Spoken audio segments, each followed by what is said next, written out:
I just don't think people use it enough, right? We want to get right to the guts and feathers of what somebody's going to be doing. And we just don't, most of them that I've seen, we just don't take the time to get to this. And it can be huge on so many levels, right? Huge out into the world and huge as an internal to get everybody who's dealing with this aligned to look at it the same way. So it's such a great tool to start there, broad and directional, and again, take your time walking through each and every one of these. Now we're getting into some very specific outcomes that we're looking for. What are the key results? And that you can't have 50 key results. I mean, this gets back to the jar and, the 80-20 rule. So, for any given job role, let's have 3, maybe 5, real key results that are critical to success in the role. Building projects requires technical expertise and resources. Building a construction business is about developing and aligning those capabilities with customers. We exist to help contractors build stronger businesses for the next generation. From startup to sustainability, contractors grow through 6 distinct stages. Each stage of growth requires a different leadership focus, strategies, systems, and structure. Our goal is to broadly share information that helps contractors navigate each stage. Any resources discussed are available on our website at dbmteam.com. All right, so here we are again, job role descriptions, and we're going to be talking about how job role descriptions are really a subset of the management systems. It's a kind of a grouping of some aspect of the management system. The management system ties into the strategy. We're going to be covering the strategy next. And then those job roles are all grouped together into a management structure. And, well, it's that easy. Guess we're done. So, just kidding. If it were only that easy. Well, and it's funny because we say, is it only that easy? Right here, it's job role clarity equals consistent outcomes. The issue is really the job role clarity. What does a job look like? Right? There's tasks that need to be done inside a job role. There's decisions that need to be made. And when you marry those together, what are those outputs that you're looking for from each and every job role inside the organization? And I know I always try to impress that if you're looking at a job role, it should be clear enough that I, as the person producing the job role, understand what those consistent outcomes need to look like, and that the person that's managing me has the same scorecard that I'm using to understand what those outcomes really look like. But on the broader scale, right, when we look at the contractor scoreboard, we've looked at this before and we'll look at it again, right? It's just one of those things that will increase profits. It will help your cash flow. It makes safety better if we just really understand what the real clarity of a job role is and what is expected time and again, over and over, from the person in the role and people that are in the same role from job to job to job, foreman after foreman after foreman. So making sure that those things are all understood across the board. As you were going through that, I was thinking about the clarity, and you're always big on this. The clarity's not whether it's clear to you. If you're my manager, it's not whether the role is clear to you, it's whether it's clear to me and it's clear to everybody else I have to go work with. And I was thinking back to like our labor productivity or field productivity training, and the installation details don't have to be clear enough to be understood. They have to be so clear they can't be misunderstood. Exactly. Exactly. It's all about, the saying of, hey, beauty's in the eye of the beholder. So something that's, fine to one person is fabulous to another. That really communication is in the ear of the receiver, right? It has to make sense to them because they are the consumer of that communication. So yeah, you're right. Everybody's got to understand, but the person doing the role has to be absolutely crystal clear. It cannot be misunderstood. All right. So today we're going to cover a lot. And the funny thing is that as we were going through this, right, we were putting this together and then we got to the end and we're like, well, that covers kind of the basics, but the basics is actually quite a bit. So we'll kind of go back to where we started, and we've got this kind of ring of things that we think is the very foundation of a contractor. Everything from the stages of growth that a contractor goes through as they're scaling from 5 to 15 to 50 to 150 people and beyond. And then there's this contractor business model, kind of about the broader look at everything that a contractor has to do to really operate their business, to build their projects, to build their people.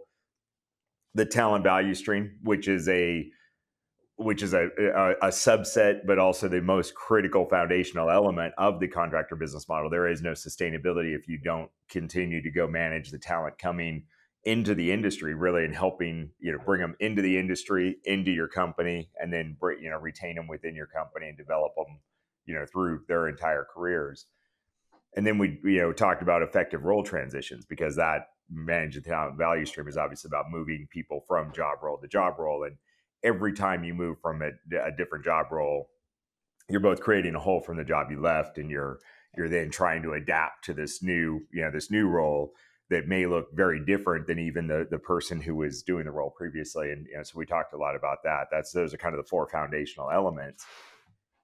And in the middle of this, and what we're going to get into today, is very specifically what's in that job role, from the high level objectives of what you kind of want out of it, almost a mission statement or whatever. That's a few really cool sentences that sound good, but it's the devil's in the details. All from the very specific key results that you're looking for, usually very measurable, all the way through to the behaviors that you want that will heavily predict sustainability within the role, to those behaviors that will just harm the company overall, kind of your non-negotiable behavioral boundaries. So we're going to talk through all that today and how to tie all those together.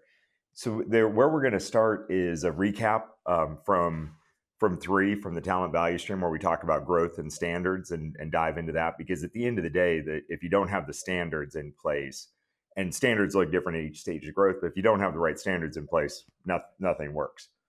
And then we're going to move through how you tie together your strategy, your system, your management systems, and your business model. That all has to go together. And again, that changes each stage of growth. We'll talk about kind of a funny comparison that you and I talk about all the time, of the people versus equipment. There's a lot more information for contractors on how to go manage a fleet really, really effectively than there is about how to go manage your team of people really, really effectively. And there's, so we're just gonna make some kind of fun comparisons, but they're also very good analogies between the two, because you got to maintain both. The biggest difference is that people appreciate in value over time, and equipment depreciates in value over time. Role specialization and growth. No one right thing. Is a generalist better? Is a utility player better? Is a total specialist better? Nope, they're all equal, but they should be in different roles within your company. How to manage time. It's a great equalizer. That's one thing we all have totally in common, is 24 hours in a day, 7 days in the week. Then we're going to dive into what are those real critical tasks and decisions. A job role may have 100 different things that somebody has to do or decide on. There's a handful of those that are going to most predict the outcomes. And that shifts it over time, and that shifts with job role. But it's like, how to identify those, and then how to go escalate or elevate those, so that your training, your procedures, and your management of those tasks and decisions is really, really effective. You're going to make some comparisons, just like we're comparing the people and equipment. We're going to compare construction documents versus business documents. We're very used to all the construction docs required to build a job, from building codes to specs to contracts. We're going to go compare that to what are the business documents, the responsibility matrices, the job descriptions, the evaluation criteria, and all those, and how to make that a comprehensive, integrated set of information on how to go build your business. And we're going to break down all of these elements of the job roles, which is from in detail, how to apply it, talk about the levels of work that within the organization, and available people that can go do that work, because not everybody can go do every role in the company, nor should they. It's really important to go understand, who should do what, and how many of those people you need, and how many are really out there in the population. So that's an important one for hiring and designing your organization. Responsibility matrix. Going to use an example of how Kiewit integrated their everything from their values through to the standards. and kept that, that's scaled across the world and 45,000 employees or something.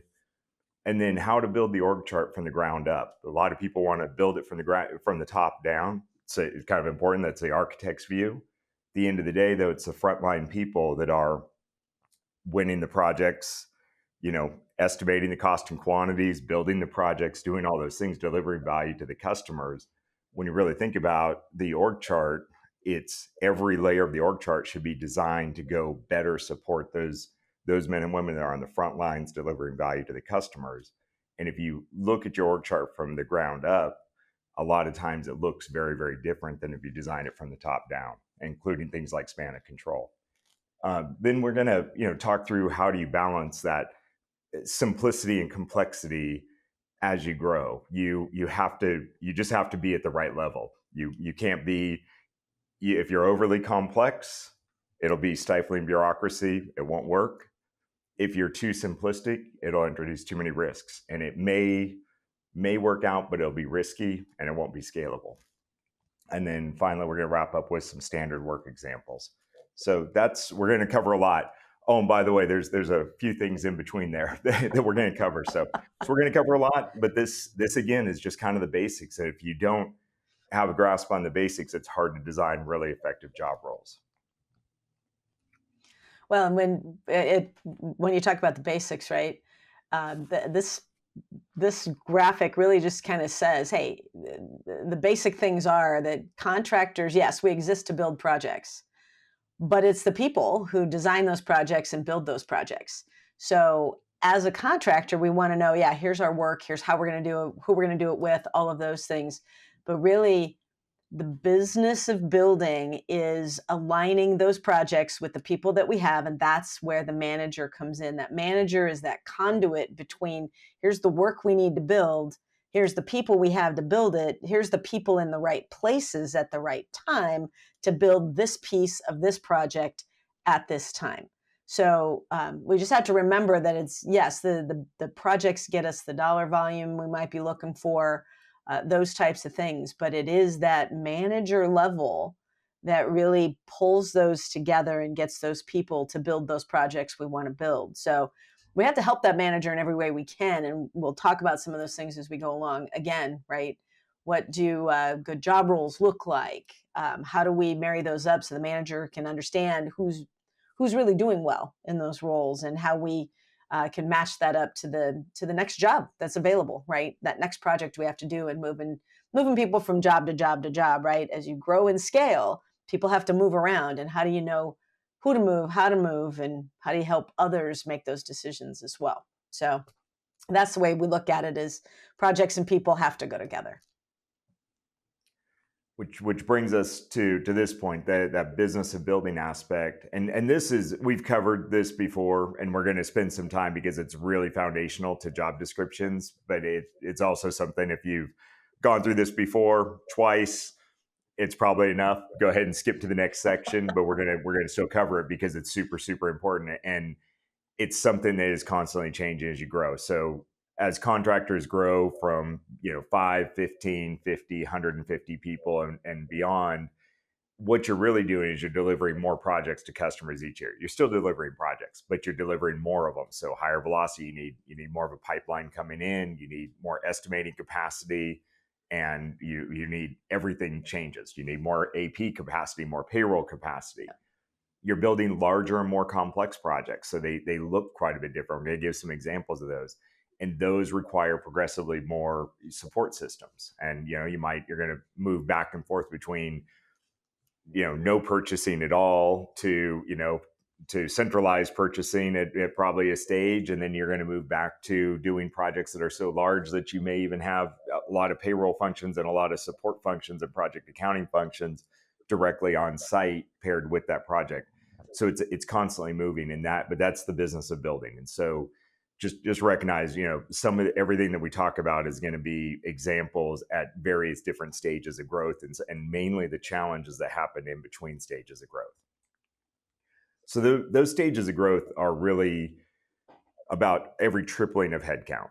So that's why we kind of 5 people, 15 people, 50 people, and those aren't super hard lines in the sand, so it's not like right at 15 people, that 16th person, everything has to change. But if you have the same management structure in place as you get to 50 people that you had at 15 people, it can work. And we definitely have seen it work if you have a very knowledgeable, high energy leader that's willing to work 16 hours a day and 6 days a week, sometimes 7. It can absolutely work.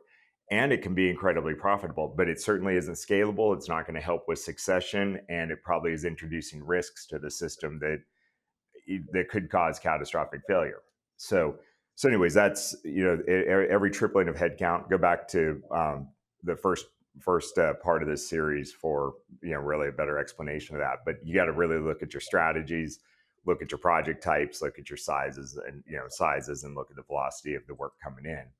And a kind of example of that's, stage 1, you got, small, 0 to 5 person team, and you're going to be out just doing some small projects, what you can do out of the back of a truck or back of a service van or something like that. And it might be tenant improvements, it might be small buildings, it might be, whatever, single family homes. And that's perfect. That's where every contractor starts. I mean, you can read, the 150 history or whatever of Bechtel. That's where they started, right? One steam shovel, and they're out there doing one little project, one little scope of work. And then you gradually start to build up from there. So now maybe you're doing projects that, the project teams themselves have 15 to 20 people on. And by the time you're at stage 3 and your company's got 50-ish, people in total on in the company, you're doing these projects. And so there has to, now you start to have a management structure in place at the project level. It's not a super complex management structure. It's still pretty straightforward at that point in time. You're going to have a project manager, probably have a foreman, and that's probably as complex as it gets. By the time you're at stage 6 plus, maybe you have 1,500, or more employees at this point in time. At this point, when you're looking at it, you're not even looking at projects, you're looking at entire construction programs for a large project owner, like for instance, a hospital, and you will be involved in every area of, from the time they first started planning this thing and designing this campus expansion. And you're in there figuring out, first of all, where are all the existing utilities? Because things may have been built over a 60-year period of time. And well, of course, as-built are always perfect and nobody's ever installed anything incorrectly. So you might be in there starting with just assessment work and evaluation and figuring out where things are at, and then how to relocate these things to go get them outside of the footprints of new buildings coming in, and how to upgrade, say, entire water systems, power distribution systems within within this whole campus before you can even start to go build the new buildings. I mean, so you might be 3 or 4 years before you even start to build the buildings. And your talent development, your talent value stream, a field engineer that was hired on site in the beginning of that project to go out there and help spray paint dirt, may retire, or may finish that project as a general superintendent. That's just the difference in the size and the types and velocity of the projects and when you get involved in it. So that's an example of the project changes at it. And now we're talking about the standards changes. Yeah, so when we're looking at standards, right? So projects change, as they get bigger, as you have more people, you have to get that information from one level of management to, the level below them, So when you're looking at standards, you want those, or they just have to evolve as you move along and grow from stage 1 to stage 2, because you're looking for, just like we've said through most of these slides already, we're looking for that consistent outcome, regardless of project, regardless of the people that are there, right? Regardless of owner, we want it to support all those, but we need things that are going to be the standard. So if we look at that level 1 contractor, right? Again, the picture, right? We might have a truck. We got 5 foremen or 5 people with a foreman. Everybody's there. So in this case, when we're looking at the standard might very well be, hey, we're going to, put up this wall today. And in that case, it's going to be, does everybody understand? And it's going to be kind of a thumbs up if we get it, thumbs down if we don't, because everybody's right there. There doesn't have to be a translation of information from one project to the next, any of that. So it can be a very subjective judgment, and that's totally fine for that level of work. But as you move up into that level 2, right, now you might have 3 foremen on a couple of projects that are several miles or blocks or some distance away. So now it's a matter of, okay, we can't be as subjective. We need to start putting measurement around this, right? Are we looking at not just the wall, but is it going to be measured in, board feet? Is it going to be measured in square feet? Is it going to be measured in, what is it going to be measured in? How are we going to keep track of, hey, we've got 2 projects very similar, a couple miles apart. How can we tell what the progress looks like? So our standards are going to be based on a metric that makes sense for the work that we're doing. And again, it's 2 or 3 crews, a little bit easier to keep track of. When you start moving into that level 3 growth, now it's a matter of, we're not just going to measure this wall going up or this concrete being poured or this asphalt being laid. We're going to actually talk about the procedures and how we're going to do this work, because the standard is, that we're going to test for certain things, or we're going to, measure twice, cut once kind of thing.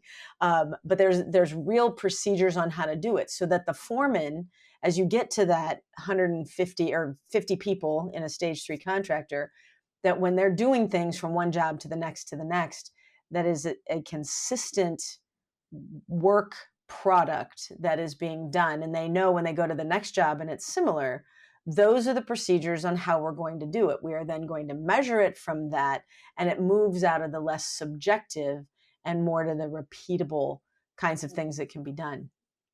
Now, when you go from that, say 50 employees, and again, the tripling of headcount, so now we're at, say, 150 employees. Now we don't just have a process, right? We just don't have a procedure to do it. We don't have just metrics, but we start looking at, okay, there's probably a range in there, right? It's for any of those tar babies out there. I was born and raised on heavy civil. When we were putting down hot asphalt, it was a matter of, you had a plus or minus of, a quarter inch. Those types of things. What are those variability ranges that are still acceptable, that we are measuring against, that says, yes, we are still in compliance, we are still within the procedures, those types of things. Because again, just telling people how to do it and measuring it, we have to tell them what success looks like. And in that case, we're doing it in kind of those ranges of measurement against that standard. When you move in now, we've gone to that 500 kind of person organization. Now is where you start to look at, okay, here's the procedure on how we're going to do this one thing. Here's a procedure on how we're going to do something else. Now we're looking at full workflows, right? How does the project progress from one to the next, and what are the connections between those?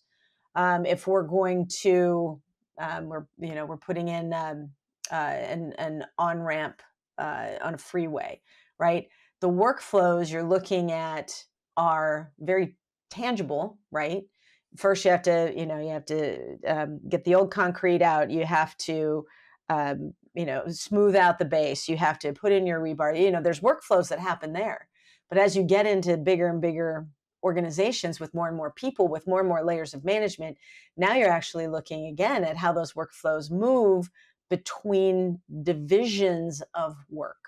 What does that look like, and how do we keep those workflows happening from one, say, division manager, area manager to the next? And how do we make sure that they connect one to the other, right? It gets to be a bit more of an organizational level thought process beyond just the tangible work process. Then, of course, you get to the level 6, and now it's a matter of, okay, we really have to get management involved. And as we're doing this work and we're watching the how-tos and we know how to do it, we understand the range in which we have to work, we understand how this workflow connects to the next, how the work, is going to be laid out and put together. Now comes the, hey, are we assuring that our quality is there, and are we controlling the quality that we're putting in? How do we get that back to the people to either update a standard if it's not quite right, or to give performance feedback on, are we really leveling out at that? And this is where we really get management involved in what is working, what is not. How do we move that knowledge from even one region to another? But in this case, it really gets to be all about the gathering of the information, but then the feedback, so that that loop of information can make changes, across an organization, and not just, again, level one contractor. You can make that immediate change by just going, nope, thumbs down, that's not going to work. It's an entirely different animal when you're working in that 1500 plus type organization. So, David, I don't know if you had some other takes on that, but yeah, there's a lot going on there just to get standards working at the level, the size of organization that you are.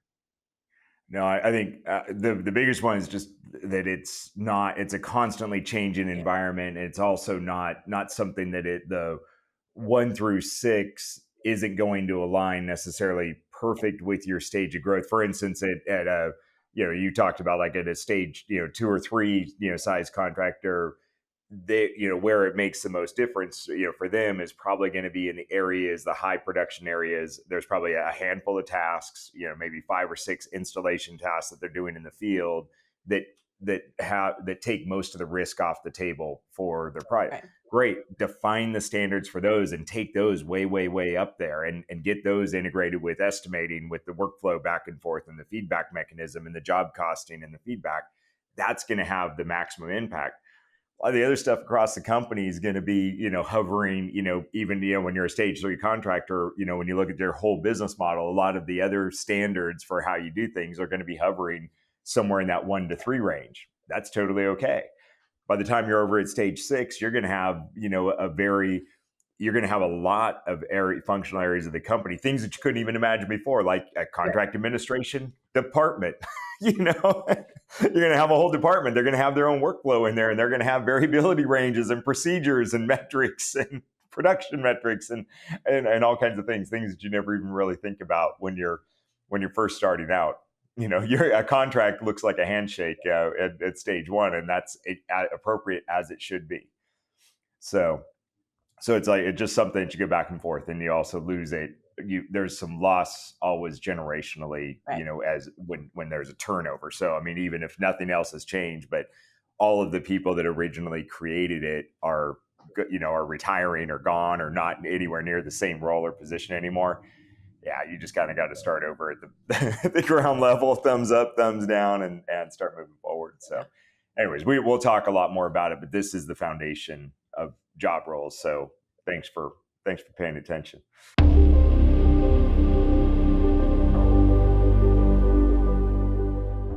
I think this part is another one, so that's the standards. It's probably going very, very granular, and those are the discrete components that make up the job role. Let's go back up and take a look at the context which the job role falls within. So first of all, you've got a strategy for the organization. And again, this changes each stage of growth.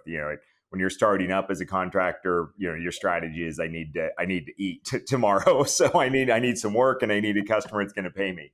But overall, the big strategic questions that I think Roger Martin does a great job of defining is, what are our broad, aspirations for the company, and what are some concrete goals so we know how we're getting there? What are the playing fields that, where are we going to play at, and specifically, where are we not going to play? What's our playbook? How do we win? And then we get into kind of our management systems. These are a combination of the workflows that are there, like what you just talked about, as well as the people that ensure that those things are happening. And so then you got to back up and say, what are the capabilities and capacity that we need to go win? And that may be developing, capabilities to do a certain type of work that requires different types of equipment, different skills, and things like that. Might be adding engineering capabilities. It just depends on, again, back to your strategy. It depends on the strategy. And then what are those systems that are required to build and maintain those capabilities? Now, look, all that's got to fit together in a viable business model, because ideas don't pay bills, cash pays bills. So at the end of the day, you've got to have this all fit together, and you got to say, does the basic math work? And it's never, things are never going to work out exactly as you design, but you got to say, will the math work? So that brings us to the value stream, and I think it's just important to probably cover this a little bit more on what the value stream is, what it looks like, and we've touched on this multiple times. Number 3 was all about the talent value stream. So I don't know. So you want to take this one since we used an underground example this time? Sure. Yeah. So love the fact of just the basic value stream, right? Is we're in it to build work, right? We're absolutely in it to build work. The big thing is just kind of remembering where we are at each and every one of these stages. So,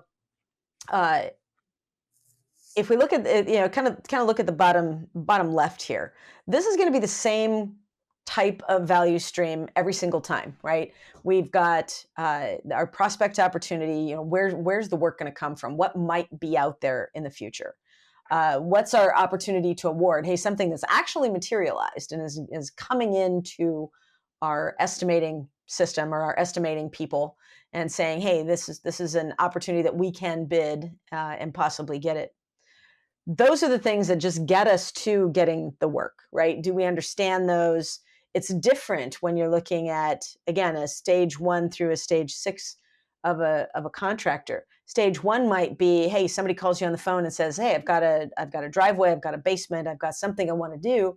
Might be more of a handshake deal. Go talk to them, talk about just a few things that somebody's going to need, and there you go. Your prospect to opportunity to award all happened in the same 1-hour conversation. That is probably not going to be the same with or not all the same when you're a level 6 stage contractor. In those cases, your prospect opportunity could be working with, a large oil and gas company for 5 years before that even becomes an opportunity to bid, right? Before that even comes out and says, hey, this is where we're going to go. So the length of time in those first couple of steps are really, at least in my experience, the length of time, it tends to be longer on a schedule when the higher up you go from a stage 1 all the way up through a stage 6 plus contractor. Now the award to start, that's a whole different story, right? Sometimes you shake the hand and they want you there Monday. Other times there's a lot more lead time that you have to do, but that's really where all of the pre-planning happens.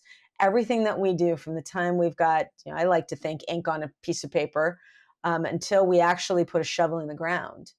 That is all of the pre-planning, and everything that we can do to pre-plan is exactly everything you need to do, right? We need to have it all written out. We need to know who those people are, what their capabilities are, what they do best, and how we can put groups of those people together to actually get that job going. Because when we look at it, project execution is that's what everybody got in the business of it for, right? Is to build the work. So the project execution, although complex on bigger kind of meatier type work, is still what we all got in the business of contracting for, right? Is we love building the work. So it's really all that pre-planning before we get into the work as to, let's make sure we've got all the right people. Let's make sure we understand what's to be built and that we've got all the right people in the right spot at the right time. The project exit, getting out, how do we get all the paperwork done? How do we get our punch list done? How do we get through maintenance? How do we get through any warranty work? How do we manage all of that? And again, like everything, it's a people problem. How do we get the right people to do all of that? To get out of there, right? To get out and to be able to get paid, because it's all a gift until we've gotten paid. And most of our money all sits at the back end, right? All of our profit is usually sitting in that any retention or things that are being held. And then looking at those critical supporting operations. And again, I know we've seen this before, but everybody has the finance, the tech, the procurement.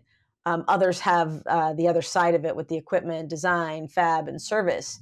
Of these are the absolute critical things that we need to have in order to be able to build the job that we want to build with the people that we want to build it with. We have to have these things in place. And when you look at the the right hand side, you can see our flow chart there.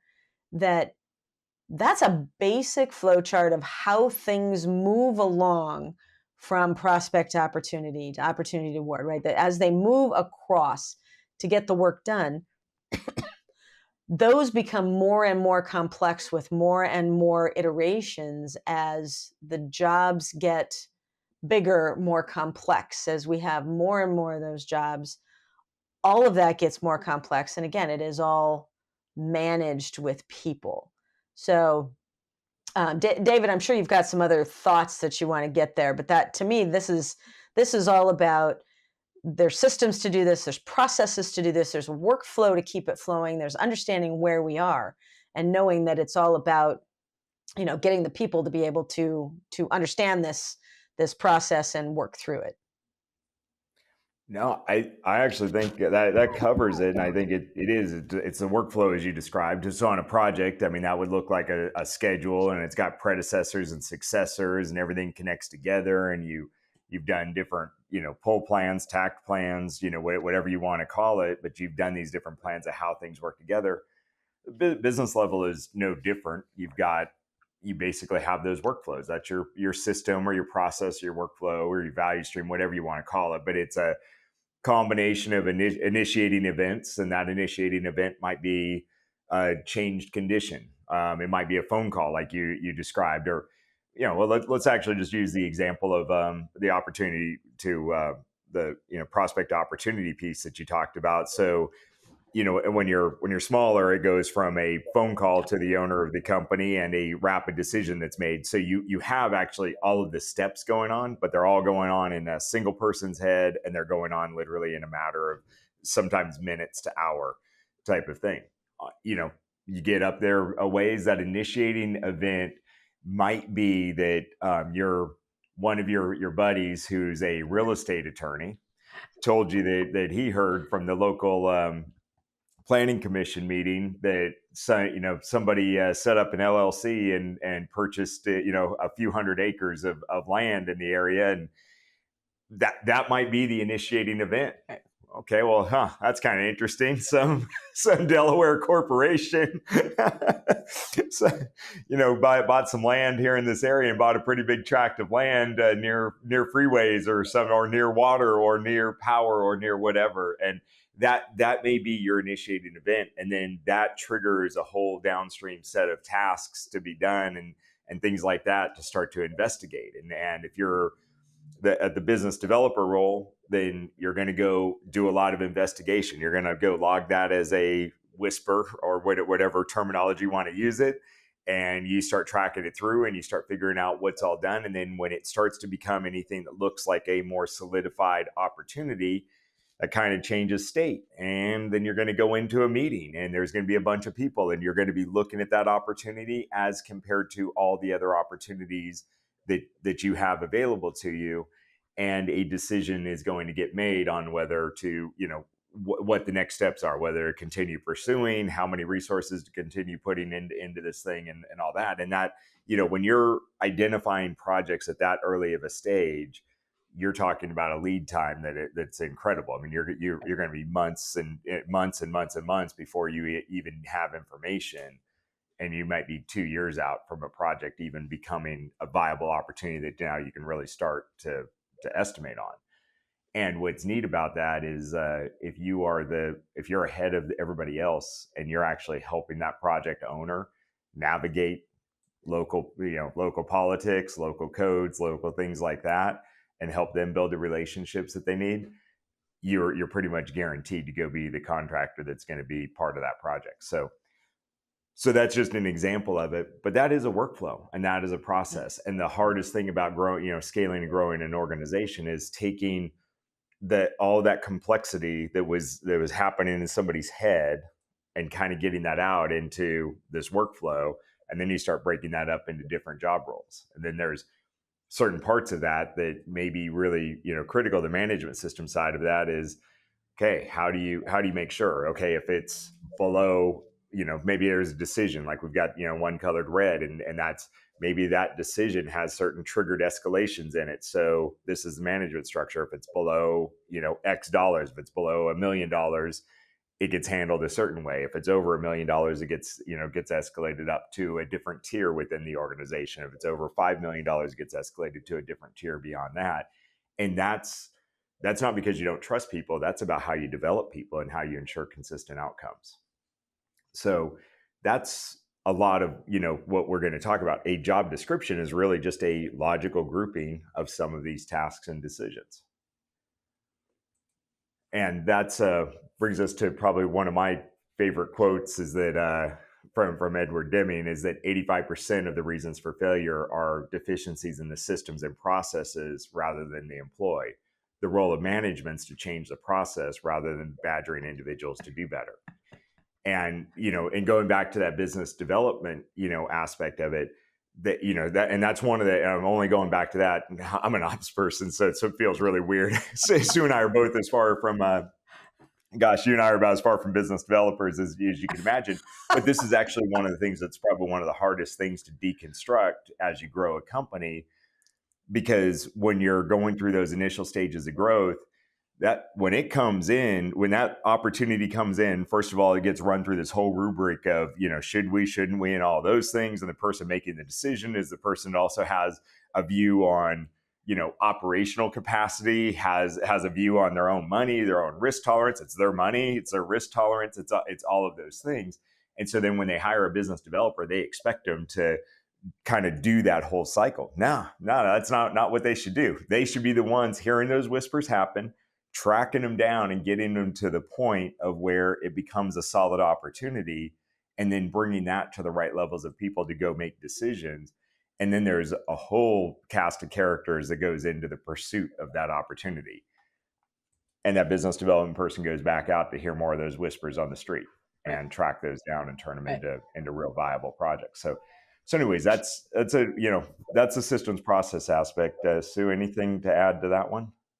No, I just the repeatability of it, right? Is we tend to just look at it as, hey, what are you doing today, right? And it really is a system and a process. And if we did pay attention, I do love the quote, right? Is that just change the process and stop badgering people to do better. And if you've got a good process, then you can find if the people really fit inside that the role that they're working in. And then that brings us to the business model aspect of this. And it can start very simply, and, we'll unpack this, but, you can have all the strategy you want, you can have all the workflow that you want and all those things, but eventually all of those things will translate into some different numbers and metrics, and you can't measure everything, but you can measure a lot of things. And one of the things you do have to measure is you have no viability, or sustainability for a business if it's not producing cash, and producing cash starts with producing a profit. So it's really important to kind of start with a high level model for that and check it out. And for instance, you might, and this is a super, super simple model, and we'll talk about what some of the next layers of complexity look like. But just, really high level, I mean, what does some of our revenue, growth have to look like, and what changes start to occur? And so maybe this looks like it's a change from going through some hard bid work to more, design build or CM at risk type of work or something like that, where you need to increase your pre-construction. So your overhead will be increasing, your gross margin will be increasing, but your net will also be increasing. So maybe, while your revenue only goes up 1.7 times, your net income goes up 3.1 times. That's a really good overall outcome. If your revenue is going up faster than your profitability, over a long period of time, that's probably not a really good business model. It usually doesn't tend to get better from there. It's really important to remember. I love the quote from George Box, who's a statistician, but all models are wrong, but some are useful. So remember, these are just models. So you kind of start with something simplistic and you start expanding it, start expanding with key resources. For instance, like last week, we've been working with one of our one of our clients, and they're really breaking down their business model, starting at like, okay, well, what's the capacity of an estimator, and what can they do? And they've got basically three different project profiles that they go after, and how many of each one can an estimator do, and about how many hours per million does it take on average to estimate about $1 million worth of work, and how many millions of dollars worth of work do you have to estimate to go win work, and how much is that offset? What do you have to win this year to be able to build it, a year and a half from now, and all those things. And we've got that all broken down all the way down to the project accountant and the super, everything on the get work, do work, team. It's broken down into a resource model that includes the management and all those things. So we've got both a financial model. We've got, how many opportunities we need to have, kind of targets. It's never going to be perfect, but if you need to see $300 million worth of opportunities in a year in order to go achieve your business goals, that might be 250, it might be 350, but if it's 100, you know that you're going to have a really big problem. And if it's 500, you're going to, it's a different problem. It's a better problem to have, but it's a different problem. Got to look at, your cash flow. Will my cash flow, be good enough? Will my capital be good enough? Do I really have these people? We went from having that model, and then we kind of back checked it against the last couple of years. And yes, it's okay. It's playing out basically like we think. Okay, now if we look forward in the model 2 or 3 years and we look at our current people, oh shoot, we got a couple senior superintendents that are going to be retiring. So we need a net of like 5 more senior superintendents. Well, that's a problem. Who do we got that's promoted? Oh, okay, no, that's okay. You're back to a problem. So that's where the business model has to work. And again, the first business model every contractor does is an estimate. That's basically a project model. I mean, so you're now doing, this is the business equivalent of that. So, anyways, that's the business model piece. Anything here, Sue? Just the comment that a lot of this, if it makes you a little uncomfortable, it's okay. Because a lot of this is about changing hearts and minds, about looking at it differently, right? Doing a job and cashing the check at the end and seeing if there's any money left in the shoebox is one way to go when you're a smaller contractor. But as you grow, there's so many balls in the air that your business model is going to change, just like David was saying. And it's okay to ask some of these questions, and it's okay to be a little uncomfortable in maybe the answer, right? I know several that it's like, we are making money, and I'm like, are you? Because your cash flow is really not great. So some of this is just sitting back and getting comfortable with the concepts as well, and being okay with asking yourself or asking the rest of your team these very basic questions. Yeah, and cash flow and profitability, there is no cash flow without profitability. So Right. I'm hoping that Silicon Valley hears that lesson after 30 years or so. But whatever, I'm not holding my breath on that. But cash flow and profitability are not directly connected. But you can have high profitability and really bad cash flow and die from lack of cash flow. Yep. But you can't have consistently good cash flow without profitability. So you have to focus on both. And truly, the contractors that we see that are have the best cash flow are also very high on profitability. And it's not that they're directly linked, but it is that the discipline of digging into every detail that's required, that's call it a behavior, right? We're going to get into that, but that is a behavior that makes everything work better. Yeah. So this is the beginning of us talking about equipment and people, but not the end of us talking about equipment and people. So there's some big iron there, about $3 million worth. See, what do you? Well, yeah. The funny thing is, you look at the $3 million that's there, and any of us, heavy civil, this just gets our heart a pumping, and we love the smell of diesel in the morning and all of that. But we see this, and we're like, okay, we know the capacity of that excavator. We know the capacity of that truck. We understand the cycle times that it's going to take to move the rock that we're trying to move. We understand the balancing of that rock. We understand all of that. We understand what it's going to take to prep that equipment in the morning, what it's going to take to fuel it and maintain it all day. We understand what it's going to take when we maybe have to replace an engine because it's going to give us longer life in this piece of equipment. So we understand we're going to have to take it out of service. We're going to have to do some updates. We're going to have replacement, successor vehicles to take those places while this one's out and being retooled. We get that. We also get that, like this excavator probably has multiple buckets, right? One bucket is going to be 50% bigger. Another one's going to be a little smaller. It might be wider. It might be narrower. It has teeth. It has a thumb. There's all sorts of attachments that can go with this. We understand the versatility that gives us with this piece of equipment. We know that there's an outlay of cash to buy this piece of equipment, and we understand there are certain outputs we should get from this piece of equipment to make the money we need to make to own this piece of equipment.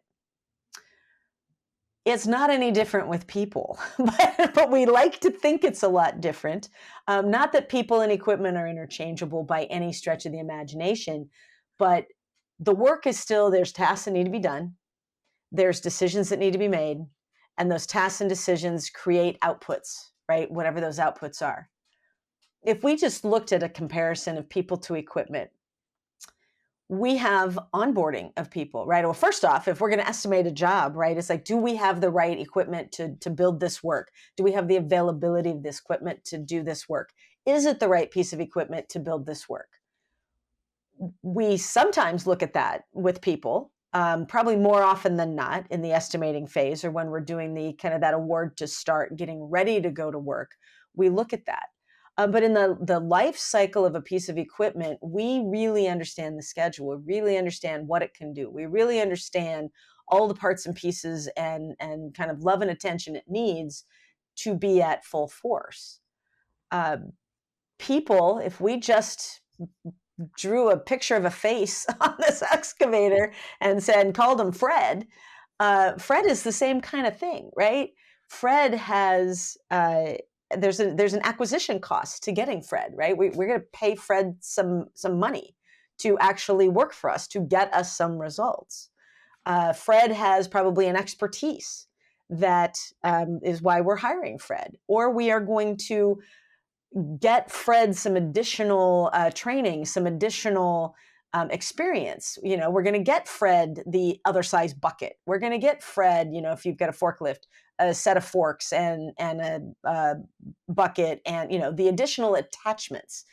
We're going to provide Fred with those. We know it's an investment, but we also know it will increase the versatility of Fred. We also understand, or should understand, that Fred needs maintenance, right? Fred needs to understand what the training he might need, the professional development in the role that he's in, he might need. We might see that he has the opportunity to be on bigger work, right? So we want to give him some leadership development. What does that mean for him to be able to lead other people? How does he work well with others, right? This excavator is working well with this truck. How does Fred work well with, Jim, the truck, right? How do we get them to work together? Yeah.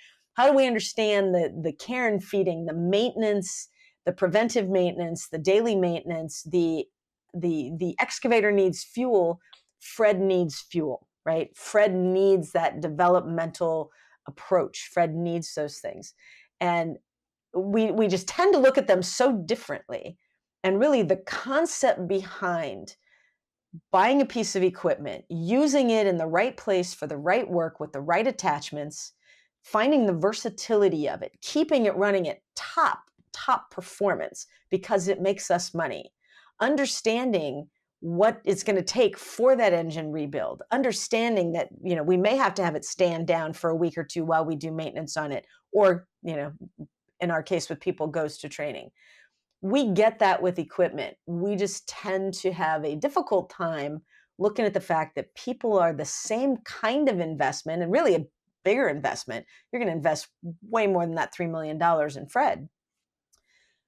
But if we're going to do that, it is an investment, and people do that same kind of work, right? They have tasks, they make decisions, there's outputs that need to be done.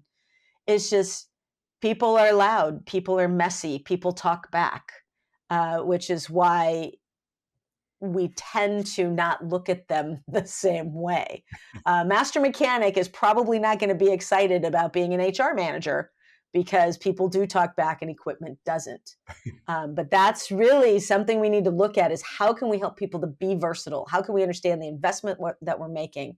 If we looked at those types of things, look at what that work would look like and what those outputs would look like if we just spent that kind of time putting people together the way that we put, equipment fleets together on work. So I know, David, that I get a little soapboxy here, but I just love the comparison. I love the comparison. People are not inanimate objects, but I love the comparison that there's still work to be done. There's tasks to be done. There's decisions to be made and output to count on the other side. And boy, if we just paid enough attention to the people and are they bringing the right things to the table, that we're probably going to get better outputs. So I know you and I have laughed about this in the past. So. Oh yeah, we've gone through this multiple times, and we'll continue diving into some more of the differences. But it's important to see the differences. It's important to see the similarities, because ultimately you're trading a certain amount of input, compensation, and when it comes to people, or purchase price and the maintenance and the operating cost of its equipment, but you're trading a certain amount of input for some consistent outputs. Mm-hmm. Those are the key results that you're looking for. And, you like this equipment here is very specialized. Like you said, there's some different buckets and stuff you can put on there, but there's a finite group of tasks that excavator can do really, really well. And there's a finite, purpose for a truck that's that big. That's a very limited, that's not an every job site, every situation type equipment. That's not a Leatherman type tool. So you're trading inputs and outputs right there, and that's got to work into your business model. Yep. So that's we'll keep coming back to that, but I think the big thing is plant that in your head. I mean, is that is a it's inputs and outputs is really the thing you're looking for. That's not being cold, but it has to work in the business model. If it can't work in the business model, it's not going to be good for the company. It's not going to be good for the project. And it's not going to be good for the person. And when we talk about kind of effective grouping of tasks, which is really where we tie now the workflow to the job role. The workflow defines what we need to get done at the company level. And then we've got, kind of some basic metrics of like, okay, well, we would have to go do this much in, this much work, in this task, or this many, and that's the business model. Now we group those together into a job role. And there's all kinds of different ways to group things together. You group them by skills and experience. Like there's certain work that's very, frontline type of work that is, and it could be in the field or it can be in the office. It's just highly repetitive. Almost anybody can do it with a little bit of training. That's where we all start. We are all going to start there. And at that level, in a lot of ways, it's very undifferentiated. It just happens to be what you're doing and where you're doing it at. But so levels of skills and experience, is a grouping. The tools that you use, obviously, if I have to have a tool belt that's got 5 tools on it, that's a little bit easier to go master than if my tool, you have to switch between 500 different tools, to do my job. And that's where, you see that a lot of times as an organization scales, is they add this on and they add this on and they add this on. If you back up, like when we'll do, I think last in 5, we talked about the high involvement workflow mapping. And part of that process is we'll look at a workflow, from a team, and we will make a list of all of the different tools that are used.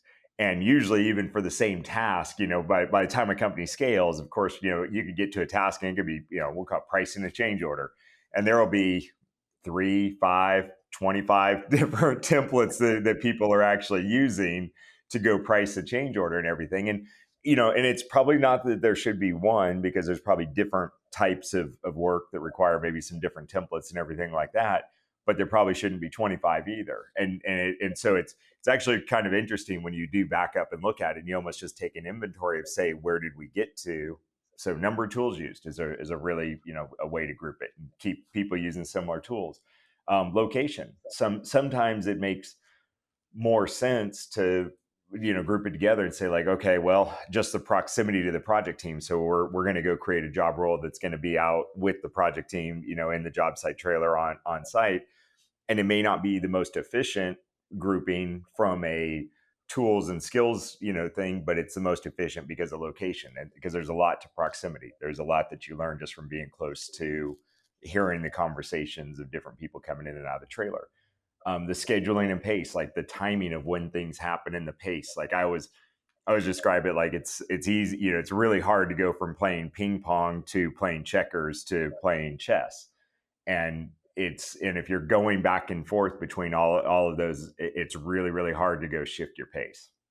And so you kind of want to group that together. And then, whether you're serving customers, internal or external, it's kind of hard to shift. So those aren't, perfect, like there's one best way to do it, but those are the criteria that you want to look at as you're designing a job role. In the, beginning, very early stages, first couple stages of growth, the job role just looks like do your job and help out and do your best, right? I mean, that's kind of what the job role description looks like, pretty appropriate. But then if you're still looking at that as you get past 15 people, if it's still largely that, other duties as assigned is the majority of the job role, that's where you start to run into problems. So really start to separate those out. And then you want to level out these groupings of tasks. You want to level it out for capacity. First of all, just looking at like how much can a single person reasonably do. And that statement of, we've talked about this before, of working at peak capacity is just not a thing. That's not smart at all. I mean, it's just like your running pace or something like that. Your peak is literally your peak, and you will be able to stay at that peak for something measured in meters, not something that's measured in miles, much less days, weeks, months, and years. So you're better off to stay, keep people a little bit below that maximum to where they're at a very comfortable capacity, because that gives you room to grow and room for flexibility. And you also want to level it out for development for future roles. So there's lots of times when, and this is where there's going to be some, you almost need to have two different leaders keeping pressure on two different parts of the organization. You need to be focused on productivity, where you want the person that's got proven capabilities to do the task and make those decisions. You want them doing it. Why wouldn't you? It's like super efficient. They're really good at it. On the other hand, you need to go create room for somebody else to grow. But as they get in there and they're learning those tasks and how to make the decisions, they're going to be slower and they're going to make mistakes. So you want to group some things together that allow for development and the right balance between those things. And that's how you create your talent pipeline and your future growth and sustainability. So we're going to, again, we're getting to a lot of foundational stuff. If you want to just copy a job description from Indeed or something like that, by all means, it just doesn't work, but feel free. So we've seen lots of contractors try it. ChatGPT, like, oh, I got my job description from ChatGPT. It's like, good for you. So anyway, Sue, anything here? No, I agree with all of it. And yeah, please do not go to ChatGPT to get your job descriptions. And this is we're not anti-technology, by the way. Like if you have a mission statement and you want it wordsmithed really well, those large language models are brilliant tools for that. But there's no way that large language model is going to see. There just simply isn't enough information out there to build a fully, integrated set of job roles and job descriptions for a company, much less all the supporting information that's required. And we'll get a lot more into that. So yeah, copy and paste of job descriptions is really, really bad. You can use them for examples, but really bad if you just copy and paste. Yeah. And I think the only thing I'd add there too is what we joke all the time, right? That the best practice, everybody wants to know, hey, what's the best practice that we can follow? And it's like the best practice is really whatever practice you will follow. So again, going out and getting the examples from several makes a lot of sense, but you still have to make them your own because you can't just infuse other people's values or practices, things like that, right? It has to be your own. So customizing these to something that makes the most sense for your business is all of this. Yeah. And probably the way to look at this would be everybody knows the general scopes of work, and generalities of like, what the concrete guy does, what the electrician does, what the plumber does. Everybody knows the general scopes of work. That doesn't mean that when you're doing a bid for a project, you don't just say, I'm providing a bid for the site. And that's it. I mean, you go through there and you're very clear on your inclusions and exclusions, and we're very detailed about that. And you will watch, really clear scopes there and total lack of that at the job role, side of it. And you'll watch general contractors that have to integrate all those scopes of work. They get, really good ones get really, really detailed. They will have leveling worksheets that are hundreds of rows long. And that's kind of the equivalent of a responsibility matrix. So we'll get into all that as we move forward. One other kind of principle on the job roles is that you, as you grow, you go from more generalized to more specialized. And that is exactly the same when it, if you just think about the tools that we use, like in my truck, I've got in center console, I've got a great Leatherman tool that, heck, it'll do just about everything that I need. Cause I'm not in areas, I'm not going to ever need to get out and start to wrench on my own vehicle or something like that beyond changing a tire. I'm going to use my cell phone and call somebody. But if I need to go out and just do something really quick or really, that Leatherman tool works fantastic.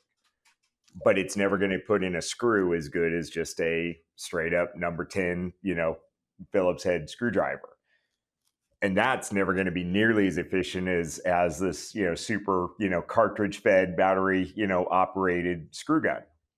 However, that battery operated screw gun, that has a single purpose. That's got one attachment. The only thing that's interchangeable is the batteries.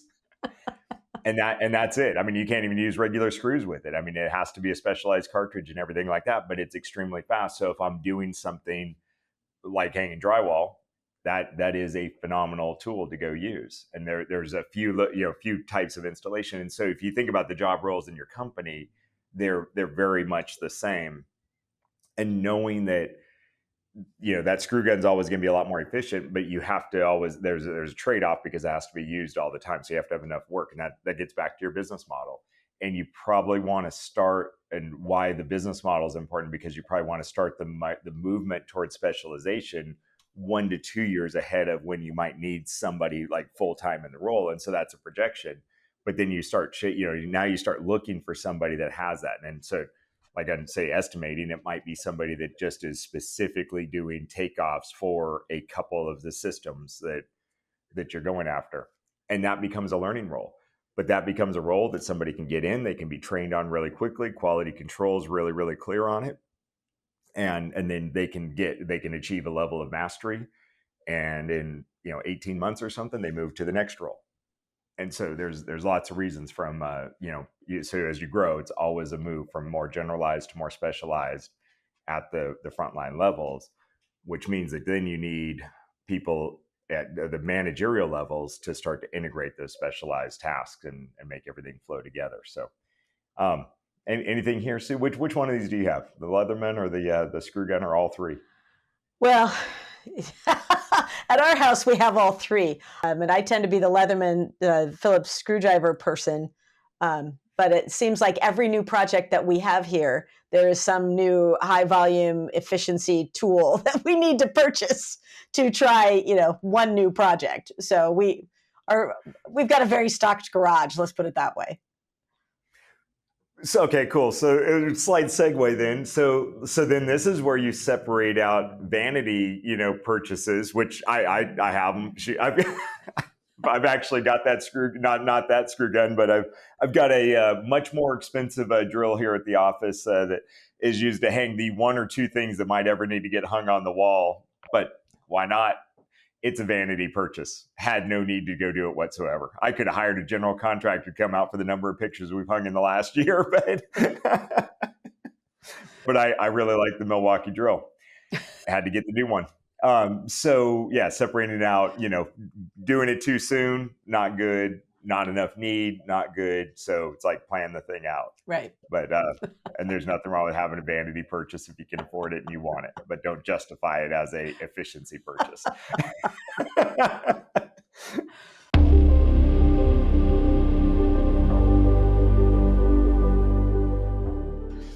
All right. So, Here's something else that changes with role, growth and stages of growth, and that's the discretionary time that changes. And so let's look at time, and the next few things that we talk through are going to use this jar to represent the 24 hours in a day, 7 days in a week that we have to get our jobs done. And we talked about it. It's important to think, it's nice to think, okay, great, you can go use your superhero cape or something like that, and you're like, okay, I work 60-hour weeks, or that, cool, maybe you do. But as you're designing the job role, if you design the job role for that, and I'm not talking about, when you need to have it happen, or when it's like planned that's the way it's going to happen on a project or something. But if you design a job role around that, it's probably not going to be a sustainable job role. So if you think about this bucket of time, think about it probably in a reasonable time frame for the role that you're designing it for. So if it's, it might be 40 hours a week, 50 hours a week, 60 hours a week, but design it for a reasonable time frame. And within that jar, you've got to fit all of your tasks, your meetings, your decisions, and that just starts to go fill up. And when you're smaller, they just kind of pile up, just like they're piling up right now. And your discretionary time is the time that's filling up the rest of the jar. And you got to figure out how to go use that. And as you move through from say a craftsperson, they probably got 5% discretionary time. They got, and that discretionary time looks like you have a certain start time, you have your morning huddle or whatever your morning processes are, and they're walking out to the work area. That's probably some discretionary time. They got a few minutes and this and that, but they've got task and production goals and things like that. And maybe by the time you get up to vice president of operations, their discretionary time's maybe 40% of their total time. And that's, they've got these standard meetings you go to. It's kind of weird. I never thought my life would be like, well, I had a really good day of meetings. That's something I didn't expect when I started my career. But then you've got these things that happen on certain times, and certain tasks that you do. I reviewed these things, I did these things, I had some escalations, I made some decisions, and then you've got this whole wide range of discretionary time. If you're probably up at that VP of operations level, you're going to use a lot of that discretionary time going out there and developing people, helping recruit people and develop people. But anyways, it just changes. The amount of discretionary time changes as you grow. So, Sue, any thoughts on this part as you've been through all stages of this growth as well? Yeah, I think the big takeaway for me is always when I look at this and go, the tasks, the meetings, and the decisions will always be there. It's just a matter of that blue color, the discretionary time, understanding that you have some, although might be very, very small, but understanding that you have some, and how do you use that better? Certainly as that blue becomes more, right? Because a lot of times we look at it, it's like, oh, okay, that's done. Now I have a minute. That might be the only minute you get all day. So just realizing that there are a lot of decisions we make that are not decisions of the company, so to speak, but decisions we make with the tasks and meetings and things that we're doing that we should just be paying attention to, right? Because it is all in that kind of that, in this case, the blue area, right? How do we use our blue matter? So that brings us then to the next piece that starts to change as you grow, which is just kind of look at that as Tetris. You're playing Tetris with your time, and you start to look at it across the organization. If you're, if I am just the supervisor and that's it, and I don't have to integrate with a whole lot of other people, how I organize things it doesn't really matter as much. But as you grow and these things start to pile up and stack up, it's really, really important that you start to align things across the organization, because what's a convenient meeting time for me may not be a convenient meeting time for you, and it may not work out. And so then we set a meeting, we say, oh, we're going to do this every Tuesday, but then that conflicts with the critical meeting that you have. And so then we end up canceling and pushing things all the time, and it just never works out, and it creates a lot of stress. And then, usually what all the high performers do is like, all right, well, Sue, let's just start meeting we'll meet between 5 and 7 p.m. Yeah. And you see this. I mean, this happens all the time, right? So because you go through the, one aspect of like, you just think like, oh, well, we had this thing, we thought that we needed to have a meeting or thought we needed to do this thing, and so then we said we're always going to do it, but then we skip it and push it, 70% of the time. And then we realize that's not working. And so, but then we realize it can't work anywhere. And so then we just add on. And at some point, the manager's got to back up, and a higher level manager has to back up and look at all of these things and kind of look across all the roles and start to organize and synchronize these. And this is where standardized work really comes into play. People try and work to push back on this, and it's hard. It's the same as putting standards in at any other level, but you're kind of standardizing, synchronizing when things happen and how things happen. And do you really even need a meeting for this thing, or is it a lazy way to transfer information? Because so what kind of meeting is it? I mean, who really truly needs to be there? Does it even need to be a meeting, or can it just simply be, I need to summarize information in this way, and I need to get it to you by this time, and then you need to get back to me with any questions or whatever by this time? That we might have eliminated a meeting and turned it into a task that gives us time flexibility. So anyways, there's a lot that goes into this, but this is, you're kind of making this progression towards more standardization on it. Any thoughts on this piece? Well, it really, it's just what you said, right? It is painful, and I see more pushback on that synchronization and the optimizing of people's time and how to get that. I don't know how many times we've gone to, over my lifetime, gone to meetings at 5 o'clock in the morning or 5 o'clock at night because we can't seem to make the rest of it work. And really, in optimizing all this, when you're looking at that, VP kind of role, it's how do you not just eliminate things for yourself? How do you find those things that are of importance? How do you help others to see that so their jar looks similar to yours and they fit together, right? If you set the jars next to each other, how they would connect across for the meetings that really do need to happen, right? So we just tend to not look at it that way, right? It's like, well, we'll just fit it in, just like you said. And it's really not about that. It's about the optimizing and the synchronizing of all those, the alignment of person to person to person. And once you get through the uncomfortableness, it really does make a huge difference. Makes a huge difference.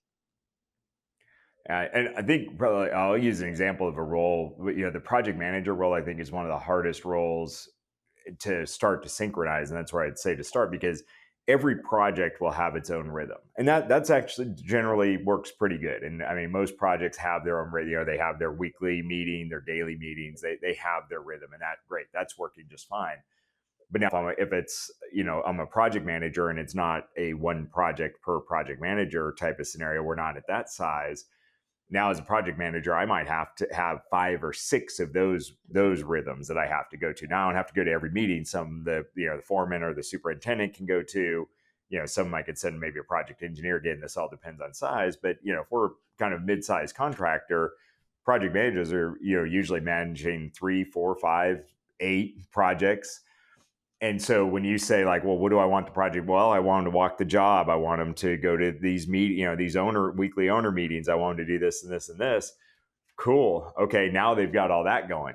Oh, and by the way, also we want to go meet every week and talk about production at the company level. And then we've got the training, HR comes in, they've got the training meeting or some compliance meeting that they, training that you want to go to, this and that. And when you back up each functional area of the company, and this is just a normal growth pain point, has done things to optimize. HR needs what HR needs. Accounting needs what accounting needs. Then maybe purchasing all of a sudden gets involved and like, we're having some trouble with open commitments or something like that. So they've got it. Estimating needs some feedback and stuff like that. So they set up some meetings. And when you back up and look at the role, you have to look at the organization as a whole, and you got to look at each function, and then you got to look at the role and go, we've got a project manager scheduled to be in 46 hours of meetings per week. Except for the week that the projections are due. And in that case, it's 56 hours of meetings to be done. And then we're wondering why they don't have, some of their tasks done. And why they're stressed out and why turnover is going up and things like that. So, I think probably the PM is one of those areas that's probably the role that is a great one to go look at and see how much you're pulling around. The other one's your frontline supervision on the project, your foreman role, superintendent, whatever you happen to call those roles. But those roles often get pulled in a bunch of directions, and where they're usually adding the highest value add is going to be reviewing the construction documents, make sure we're building the right thing that we were committed to go build, make sure that we're looking ahead and seeing around corners, and then being out on site solving the problems and making sure that we're doing the work as expected. And we'll see those folks pulled into so many meetings that they become almost totally ineffective. So those are probably the two roles that we'd say look at first. And again, this happens at all levels of the company, but those are the two roles it happens to first. So anyhow, that one changes. All right. So then now our last element of the jar, and then you no longer have to look at the jar. We'll talk about Jeeps after this. But managing for quality. So kind of the 80-20 rule. Out of all these things that have to get done, there's probably 20% of them that create 80% of your outcomes or eliminate 80% of your risk, or how to look at it. Again, not a hard and fast rule, but it's just they're not evenly weighted. And those are the ones that you really want to identify and say, okay, for this job role, what are the really important outputs that this role does? And I'll get into how we design the job description.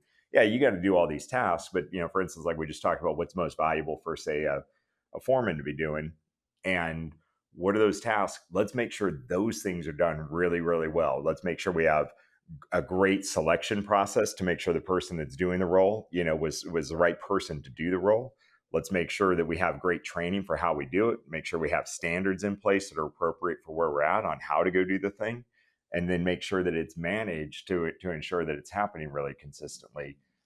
That's the first step of creating consistent outcomes, and looking at a role, and by clearly identifying what those most important things are, it can also it's a great way to go help with overload when there's just simply too much stuff to do and you have to start dropping things or cutting some corners in order just to survive the week, so to speak. Then don't drop the important things. So anyway, so you've seen this a bunch. How do you view this one? Yeah, I look at it the same way. The addition that I like to make is where we've got kind of those orange colored tiles. I like adding that extra color that says, hey, here's the thing that, hey, if we're going to have monthly financials that are due by the 15th of every month, then let's put those in there too, so that people really do understand these are the things that really, usually things cascade down. Well, these are the things that have to roll back up.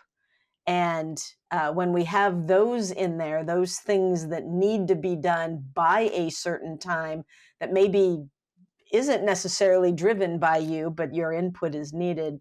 I like to put those in there too as part of that, that 80-20, because those are the things that you absolutely can't drop. And it's probably the same kind of colored tile that goes across to other VPs, other project managers, people like that. But those things that, and frankly, it's a visual for their manager to see that, hey, I got 5 of these things that other people need to roll up to. So, that's part of my day or my week or my month as well. So I'm all about the color. I think the color looks cool and all that. So that's the only other thing I do is add kind of that, because it helps to emphasize the interactions from one person to the next. Yeah, we're illustrating this on a PowerPoint slide, but this is probably best to be illustrated in multiple roles all at once. Multiple, think about it as multiple jars, but that's where you get to the responsibility matrix, and that's where you actually are going to see it the most clearly, is with the responsibility matrix. I think that's probably the clearest document that you can see what you're talking about, and we'll talk about that in a little bit. But those, kind of row by row, this is critical, and it involves all these people. Yeah. So this is now let's talk Jeeps. That's a little bit more fun. So you like Jeeps? Jeeps are cool.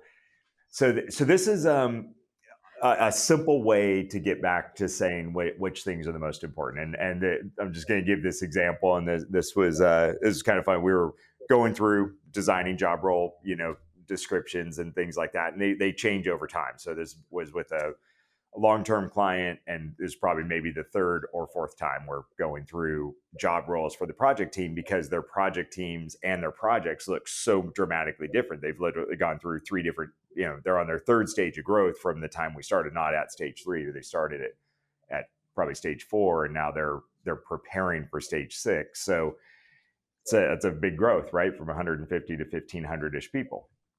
And they're preparing for that. So job roles and everything look different. So then and it's really easy when you're designing a future state for something to kind of get into idealistic world. And so as we're going through and, okay, cool, these are all the responsibilities and accountabilities that, this role should have and this role should have. And that was all looking, pretty good. But then you kind of go back in and you back check that. And you ask, okay, so of all of the project, these are some simple questions you can ask. These are not, specialized questions. Okay, if we look back over the last couple of years and we look at all of our problem projects, where do we have the most problems? And a lot of those had tracked down. We had already gone through a lot of root causes, so they knew a lot of it to come down to the project planning. Cool. Okay, who's involved? Let's go look at those tasks. So let's just forget about everything else, because that the momentum is going to take care of that. And so we start looking at the project planning piece, and then you see which roles are directly involved, which roles are accountable, who's there, how's that happening and everything, and pretty satisfied with the outcome. One of the VPs, he's a big Jeep person, and his wife's got a Jeep, he's got a Jeep. They spend a lot of time Jeeping. That's just kind of what they do. And so the simple question was like, okay, cool. Would you bet who in the company would you bet your wife's Jeep, not your Jeep? I mean, his Jeep's valuable. Who in the company would you bet your wife's Jeep on that the project plan for, a larger project, that the project plan was good, that you felt like that's got the best possible, that's going to meet what we expected? Well, that list got short. Room got quiet. That list got short. And that list got short, like one person short. So cool. Now we've identified both a MVP, but also a key person risk, and something that we've got to go scale. And so then you back up and you look at it in that case. Okay, so it became clear, right? And ask, kind of you going around the room and asking everybody else who, what they would bet on and everything. And they were all in very much agreement. And so it's just, you got this, realize there's that dichotomy when you really think about what you're betting, because, Rubicon Jeep, it might be $90,000, $100,000 depending on what's on there, give or take in that range. But a bad project plan is that's a really minor expense as compared to a bad project plan. So then so everybody's in agreement, but then you look at it and you say, okay, well then why are we defining it that this role is responsible? That might be what we really want in the future state. And then why isn't this person leading every one of those project plans for jobs of that size, And then you kind of go back and you do, this is a business model thing. We did some little operational math and said, well, how long would that take? And this and that. Well, it turns out that would take, maybe 50% of this one person's time to go do that if they were to be involved in everything. Okay, well, why not do that? Well, because they've got to do this, and this. And so now you got to go back in and look at their job role and see, well, what else can we do that starts to cut? Because if that's, kind of our highest risk and our biggest opportunity is that area, let's go figure out what we can go cut, first of all, to go through there and do that. Let's now figure out what things we can take apart out of that process, and we can train and develop others. It starts to give you a whole different look. But we always look at that as like, do you want to bet? And that comes from Annie Duke, who was, I think, the first woman to win a World Poker Series bracelet, if I remember right. But anyway, she's pretty awesome. She's a psychologist, and she's all about risk management. But when you do it, break it down to thinking in bets, and you put it very personal to somebody, and you ask them that question, like, would you bet on this person? If you've identified this as a critical task, and say, would you bet on Dave to do this thing? And Sue's like, I ain't gonna bet my Jeep on that. At this point, I mean, you got to do one of two things: either get me off the team and get somebody else on the team or in that job role, or figure or shift that task to somebody else or whatever. But you have a failed plan. So I don't know. How do you think about this? You want to bet your Jeep on this? Yeah. Well, first off, I've had my Jeep longer than I've had my husband or children, so I would probably bet them, but I'm keeping my Jeep. But no. So you wouldn't bet your Jeep on anybody. Yeah, that's right. But you'd bet Jeff. Yeah. But you're right. It gets to the whole. We want to say we have the right people in the right spot. We say that because we're filling boxes in an org structure. We don't always look at it as this is critical. Who's going to do it? And yes, would we kind of bet the farm on that?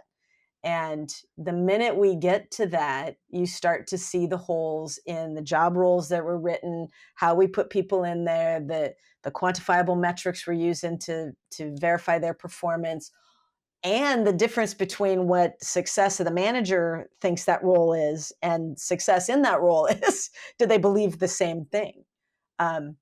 It's just amazing to me, the holes that you start seeing. I mean, it's like trying to pour water on Swiss cheese, right? You start seeing all those holes when you make it that personal of a, you're betting your career that person you believe in is going to get that job done.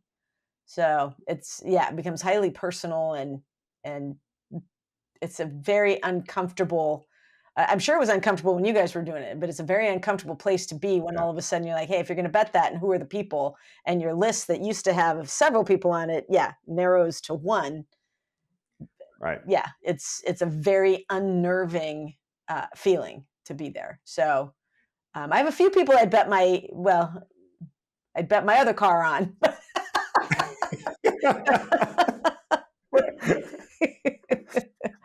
I'm not going to ask any more questions on what you'd bet on me. So this is a cool way. These are just different facilitation techniques you can use, and we'll talk about how to go work with the team, but really to ask yourself those things of like, okay, what's most critical? Where are we having the most problems? Where are our biggest opportunities? What job roles are involved in those? Directly responsible, accountable? Would you bet on it? And by really identifying that and getting down to that level of clarity, which in some ways, it derailed the meeting because we were making great progress on a responsibility matrix and job descriptions for 5 or 6 job roles all at the same time. We're making great progress. And then all of a sudden you got kind of the brakes get hit and you're like, oh, shoot. Now to this team's credit, because they've been through these stages of growth multiple times, the first time that you go through this stage of growth or a stage of growth, you'll want to just go with the efficiency track and say, oh, interesting distraction. We're going to go ahead and we're going to just hold these people accountable for doing the job planning. Like, okay, cool. If somebody isn't capable, no matter how much you hold them accountable, no matter what the consequences are, it's not going to have a good outcome. So this company, this team's been through that before. They're great. So that wasn't it. So, the minor distraction, a few laughs about somebody losing their Jeep and everything like that. Then, the soberness set in. And then they made some changes to, that. And it's like, and spent the time to really dissect it and say, okay, we're going to dissect the project planning process. And so now it's not going to be as dependent on one level of skill for it. So by doing that, you were able to go through there and say, okay, well, we only need this specialized person for half of the tasks that are really involved in planning the project. And, those are the most critical tasks within the broader task of just planning. And then the second thing is like going, okay, still key person risk. And, it's going to totally limit our scalability and everything like that. So then going, okay, who's the second best? If that person wasn't available, who's the next best? You got to make the bet. I mean, who do you give the ball to? And, identified a few people from there. And so then this is where, and also counter efficiency type of thing of going, okay, well, every project plan that we do going forward for the next X amount of time, we're going to make sure that at least one of those people is in there with them doing some part of that process and everything. And so that it's a development play. And so, but that required the reorganization of a lot of different tasks, and even sacrificing, some things in the short term to go build for the long term. And as we sit today, I think they've got 3 or 4 people that they feel very comfortable planning out a project at that size that they would all bet on. It does come down to being that simple, though. I mean, what do you want to bet? I love Andy Duke for that. It's great book if you want to read that. All right, our last equipment analogy. Well, at least for the next hour. So just we've covered this all, but just a reiteration that people are not equipment. But and here's what the key differences are. Operating specs aren't as clear and concise. I mean, if for each one of those pieces of beautiful equipment out there, you've got very clear operating specs. There is reach capacity, lift capacity, cycles, estimated lifetime. I mean, exactly what you're getting for your $3 million. I mean, so it's really clear. Role requirements aren't as clear. You also know that those 2 pieces of equipment are only going to be used together to do a very finite set of tasks on a job. The selection for the role isn't quite as rigorous. If you're going to go spend $3 million on a couple pieces of very specialized equipment, you're going to do a lot of analysis on it up front. Most selection for people in a job role comes down to it's more like level 1 for standards, like them, don't like them type of things. It's not this rigorous, like we've designed the job role and we've designed the selection criteria and we've turned that into this rigorous interview guide, and we're bringing in the candidates, we're interviewing them. We have a panel of very diverse people that are all scoring them differently and having discussions afterwards and evaluating them and truly selecting the best of the candidates. People aren't usually maintained as proactively. You spend $3 million on some equipment, they're going to be out there testing the oil on a regular basis. They're going to be out there lubing it all the time. They're going to be taking it offline early to do preventative maintenance on it. They're going to be doing all kinds of things. They cost more over time. $3 million seems like an insane amount of money to go spend on equipment. Shoot, just the project mistakes I made in my first few years. My education just in the first few years cost that much. But then the other thing is that people get dramatically better over time. So, if you have an employee that started as a field engineer and they've been with the company for 30 years, they're probably going to be if you've done your job generally right at the company level, and that then that person is dramatically more valuable over time, whereas that equipment will depreciate ultimately down to scrap value of just the weight of the iron within it. So those are the differences that Sue already covered them all. But I don't know, Sue, you got anything different on those? No, I agree with all those. It's really it's about thinking about the money and the time, and those are the things that really aren't a lot different, right? It's a lot of money, and these are assets used over time, and just realizing they're both huge investments.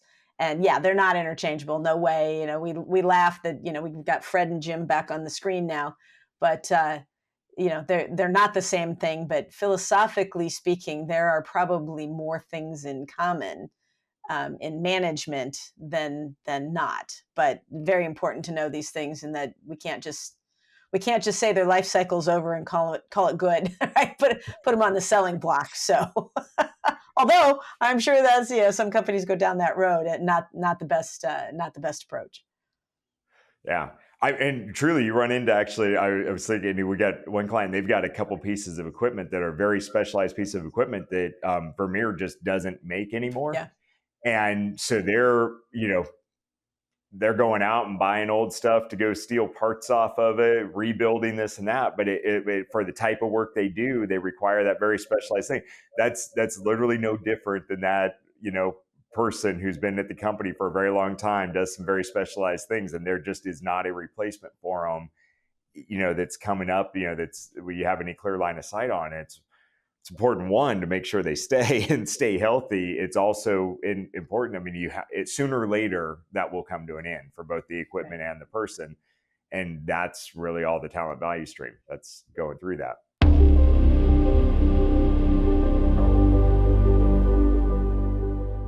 we promised that, that's the last at least discussion on equipment and people for the moment. So let's now talk about construction documents that we're all very familiar with. And we spend a lot of time with construction documents from, the very beginning of, whether, it's the at the programming stage of the project, that some of the contractors are involved in, some may not be, but you got, what are the conditions of satisfaction? What are we trying to build here? You got some basic project schedules and budgets, you start opening the plans, you got the elevation, site plans, you got the general layout, you've got very trade specific plans and details. You've got these schedules for doors, windows, equipment, real detailed, spreadsheets that have, dozen different columns on it that help you see and line up all the different attributes of all these different things. You've got scopes and bid leveling, when you go through there and start to integrate all of the different, on a project, you might have, 50, 60 different contractors and key vendors that you're trying to integrate all together to go make this whole project happen. And you've got to align all those just at the pricing standpoint, make sure all the scopes are integrated and all those. There's a lot of detail that goes into that. You're looking through the specifications on the project. You're looking, making sure that those align up with it. You're looking at the contracts and, your contract, your contracts downstream, your contracts upstream. You've got submittals to go verify that, okay, submittals are really is a quality control process to ensure that you interpreted the plans and the specs and the contract documents, that you interpreted those correctly. And you're saying, okay, I think I interpreted that. I mean, it's like ABC communication. Sue told me what she wanted. I told her, what my interpretation was of it. And then she said, yep, you got it. And that, that's the submittal process. And then you've got RFIs like, okay, Sue, you told me this. I know you thought it must have been clear. It doesn't seem clear to me. Here's an RFI. And she provides a very discreet answer. We've got all of these things. Oh, and then there's inspections. I go off to do the work and Sue's going to come out there and check on me, make sure that I'm doing it right. And she's laughing. She's like, yeah, no, I'm not going to do that for you. But that's how we manage a project every day. And we manage it with actually quite a bit of discipline. Now let's, switch over to the business side of that. Business side of it's got your broader mission, vision, values, the foundation of your business, your strategies, where are we trying to go, your business models, that's kind of the equivalent of your project schedules and your budgets, your workflow diagrams, maybe that's the equivalent of your elevations and site plans, and you're kind of breaking it all the way down. We spend a lot more time, when you think about the time spent with the construction documents as a percentage of the total project, we spend a lot more time on those on a daily, weekly, monthly basis and in pre-construction at estimating and design than we really do on the business side with the equivalent of that. And see, that's probably one of the biggest things that holds contractors back from growing and growing profitably. I mean, anybody can grow. Getting revenue is vanity, but bottom line is sanity. So anyways, that's it's kind of my analogy between construction docs and business docs. Sue, what's now you've seen all of this through scale, and we're going to talk about it. So what does this look like from your perspective? Well, for one, it makes sense as to how people normally see it. Because why did most people get into the construction industry, or why did they, create a construction business? Because they want to build work. So the construction docs, it makes total sense that that's where we live, where we breathe. We understand that those things, if they're just not done well, right, cause issues throughout the job. It's hard to get out of a job. It's hard to get paid. All of those things. So we understand that because that's what we love to do. When we get to the other side, I'm sure there's people out there, but I don't really know very many that got into construction because they wanted to run a construction company, right? They got into build, not necessarily to have a company, so to speak. And the parallel is amazing, but it is a different kind of train of thought, right? This is how you're doing coordinating the best you can inside the organization, right? How you get it to grow from stage 1 to 2 to 3 to 4, while still doing all the construction docs on every single job that you're doing. So it is, again, all of this is kind of winning the hearts and minds, and having that thought of, this is how the organization is going to win, by doing these things and by having them coordinated well with the rest of the organization, right? How it pertains to the people, how it pertains to, again, growth, how it pertains to the bottom line, not just project specific. So that's, it's just the bigger version of the left-hand side. The right-hand side is just the bigger version of that.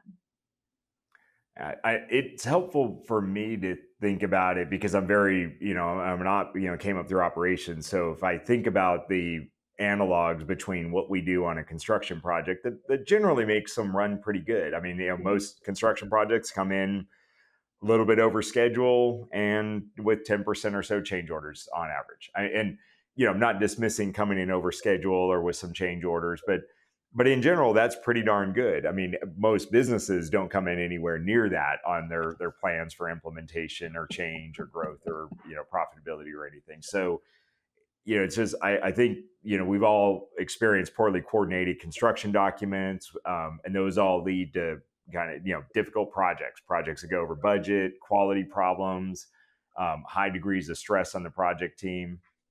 And then, with business documents and business results, those are just as closely related. So it's important to pay attention to both. And, and again, much like building a project, I mean, the project docs for, the construction docs for, a house or, as a small, building or something are substantially different than the construction docs for, say, a university project or, a dam or something. So it's just paying attention to that.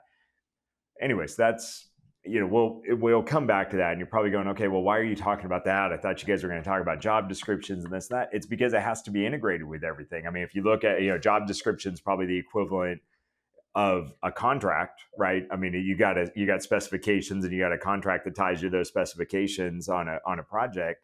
And so if you look at a job description as the, kind of the equivalent to that, that is not a standalone document. That document must be integrated with all other contracts for the project, and it must be integrated, top to bottom with all of those things. And so it's important to understand that sometimes troubleshooting the job description is not the right thing to be troubleshooting. You got to troubleshoot the bigger system, and then the job description is really a subset of that. So I think that's probably the biggest thing that we'd like you to take away from this aspect of it. And probably my biggest personal lesson learned, growing with job descriptions. So now we get to the fun part. Let's talk through the job role. So we started here, and you got this, and we're just going to take it top to bottom. So you've got the role, mission, and the objectives, and those are really broad directional things. Those are, things that are going to be, from a project team, that are going to be probably some combination or subset of what we would call the 7 basic project team responsibilities of, you got to build with quality, you got to have, target, strive for 0 accidents, achieving 0 accidents. You're never going to get to 100%, but you're striving for that. You're doing everything you can. Delighting the customer doesn't mean doing everything the customer wants. It means delivering on what the customer truly needs and over the mid and long term. Sometimes in the short term, there's a little bit of hang up on that. Got to control your risks. You've got to generate cash. You've got to make a profit. You've got to develop the team while you're doing that, or else you don't have sustainability. Those are the kind of broad directional things, that are part of the job description that go into your recruitment marketing. That's what should be in the headline. You're not going to outline like your, every little detail of the job when you're out there advertising for a job. That's what goes into the recruitment marketing. That's what goes into a basic organizational summary when you're looking at the org chart, the boxes and how they're aligned, and you got the little profile picture of the person says, this is what so-and-so does. That's what that's used for. But that's the summary part of the job description. Anything to add here, Sue, on this one? I just don't think people use it enough, right? We want to get right to the guts and feathers of what somebody's going to be doing. And we just don't, most of them that I've seen, we just don't take the time to get to this. And it can be huge on so many levels, right? Huge out into the world, and huge as an internal to get everybody who's dealing with this aligned to look at it the same way. So it's such a great tool to start there, broad and directional, and again, take your time walking through each and every one of these. So second layer of that is in alignment with those objectives, those objectives are again more directional. Now we're getting into some very specific outcomes that we're looking for. What are the key results? And that you can't have 50 key results. I mean, this gets back to the jar and the 80-20 rule. So for any given job role, let's have 3, maybe 5, real key results that are critical to success in the role.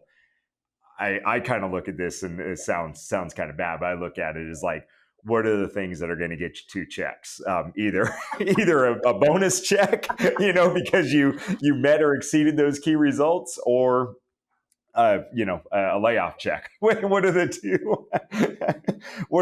And that's where the boundaries are. And because there's a lot of things that you could not do perfectly in a role. There's lots of things that you could outperform on in a role. And somebody's like, Dave does a great job at doing that thing. He's really amazing at that. But when they're really evaluating bonuses, they're like, yeah, that's worth like $50. So just think about those key results. Like one of them might be a good example would be achieve a cash metric of at least 1 within 60 days of project start and maintain at least 90, through at least 90% completion. And that's, so that's a very specific measurement. And we're not going to unpack what that cash metric is. I mean, you can dive into the cash flow, but it's generally is your project cash flow positive or not cash flow positive as compared to what you were expecting to earn from a profitability standpoint. So is your project sucking cash or is it creating cash for the company? And then the lead measure for that, because that's the outcome you can measure, but the lead measure, and there might be, for any given key result, there might be 2 or 3, there might be 1, but there might be 2 or 3 very specific activities that I can do that are most likely going to generate that. So it might be, develop a schedule of values that's aligned with the project schedule and budget that will most likely achieve or exceed the cash metric target and get it approved by the customer within 10 days of project start. That, for instance, is just one of the lead measures that would result in that cash flow thing. I mean, some of the other lead measures might include things like, billing and compliance against the billing and so on and so forth. And, so like you were talking about, those are going to be integrated then across with the other job descriptions, because as a project manager, I may not be doing the compliance aspect of it. That might be a different job role, but all of those things have to work together to go achieve that outcome. And, as Peter Drucker, described, what gets measured gets done. So, yeah. Well, now I know this is where you're real big on this one. So, well, that's the thing. What are those key results that you're really looking for? And it's not, hey, you gotta make money on this job. Okay, that's a result, but it's really not a great key result. What is it? Are you gonna make budget? That at least 1, the cash metric of at least 1 within 60 days of the project start. What are those things that can actually be quantified that not just the person knows is a success, is a check mark in their box, but the manager can calculate it the same way. And if you've got a manager that's over 3 or 4 project managers, that manager is going to calculate it the same way, regardless of size of job, right? It doesn't matter. If a job's $1 million or $100 million, that this result can be calculated in the same manner and come up with either the 1.0 or the 90%. There's an actual answer to this. There may not be an answer for everything, but that there's actual measurables that people can tell when they're 60 days into the job or at the end of the job. They can check those boxes that say, yes, this was done, or no, it did not make it. Now, there's further discussion with that, but every project manager understands what success looks like, and every manager measures it at the same level, the same rate, the same, quantifiable metric that the other manager does for, again, a project manager or whoever you might be looking at. So, it's just so important when you've got standards and you've got processes, you've got workflows, you've got all these things that you're trying to get people to do the same way. You have to measure, you have to understand what success looks like and measure it the same way so that everybody's on the same page. Because David, I think you said earlier here, is that if we don't have these, if people don't understand what success can look like, you're going to have higher turnover. You're going to have people that are between kind of two lanes in the talent value stream, people offboarding from a job, trying to onboard to a different one. And there's just confusion because the measurable lines just aren't drawn very clear. So a metric is a great thing. It doesn't have to be stifling, but it's where you need the people to perform. It's really as simple as that. Right. And as you get, I'm sure everybody can start to see. I mean, these now tie very much into, say, the levels of standards, right? This is the production metric that is there, and this is no different than a production metric in the field that you would use for estimating. This is, at a different role. These are the measurable things, both inputs and outputs, things that you can very specifically measure, and there's variability ranges on those, and they are just measurements. They're designed so that, for instance, if I'm way under on some of those things, at least that's a flag to my manager. So Sue can come in and look at it and say, look, Dave, for the last 3 months, you've been consistently under on this. Now, if she's, a good manager, and she is, so she's going to come in and actually ask questions. She's not going to come in, this is not going to be in the form of a phone call like, hey, you sucked for the last 3 months. There won't be a fourth month. Bye. Right. So that would be, you might want to go do that. You might think that's going to work, but no, I mean, Sue's going to come in and probably come on out and say like, hey, I've noticed this, can we take a look at it together? Sure. Yeah. And then I might start to explain a whole bunch of things, and she might, start looking at it and go, oh, okay. And, and the outcome of that might be that she's like, she can find something, and it's like, it's a pretty simple coaching thing with me. Okay. And it's like, hey, Dave, if you do this and this and this, it can help. It might be that it's something that she's like, oh yeah, okay. I've dealt with this company before. I've got a 20-year relationship with them. Hang on, I'm calling the VP over there. This will be solved tomorrow. Okay. So it might be that's an escalation thing. It might be that, dig into it and she's like, ooh, okay, we signed into bad contractual terms up front. Let me go dig into that. But I understand. Yeah, you're never going to get ahead on cash flow in this project. That's just the way it's going to be. So she's now she's not changing the company standard, but she's at least readjusted her range of what her expectations of me are. So she's like, David's going to show up red on your report every single month. Don't, it's just red. It's just a color. Don't worry about it. Don't see red. Don't do anything. I think, I've done the calcs. I'm looking at our contractual terms that we signed in, up for and everything. I think we can get, we can maintain it at 0.8, throughout the job. So she's like that. Now she's reset what she's going to hold me accountable for on this particular project for the condition. And then she's going to go work the other side of that problem to see why we signed into these contractual terms. And again, that may or may not have a good answer to it. But whatever, but that's again how you start to use these measurements. We're going to talk a lot more about all levels of scoreboards and scorecards and how this all integrates in a future session. But hopefully you're starting to see how this ties together and why the standards are so important. Oh, and by the way, it has to work with your business model. So now we move down into the tangible things to do, because that second layer is just a measurement layer of like measuring the outcomes. But now that breaks down into kind of critical tasks and supporting tasks, and we're calling tasks and decisions, meetings, like all of those things. And so these are now the very tangible things to do, like review the negotiated contract for the billing and payment, develop schedule of values, SOV approval from the manager. These are very tangible. There's probably a procedure that says how I do it. There's going to be some standardized tools for it. There may be training that's available for it. And that training might be, just Sue sitting down next to me in the trailer and talking, through it with me using kind of a checklist and a guideline, or that training might be online in the learning management system or something, or, could be a whole wide range of things, but it's not, there's not a one size fits all, but the point is there's very specific critical tasks that are related to those key results and those lead measures and everything. And those are the things that should have really clear how-to procedures and variability ranges and escalations and quality control, checks and all those built in. And they should be pretty straightforward. It's like, it's either done or not done. That's it.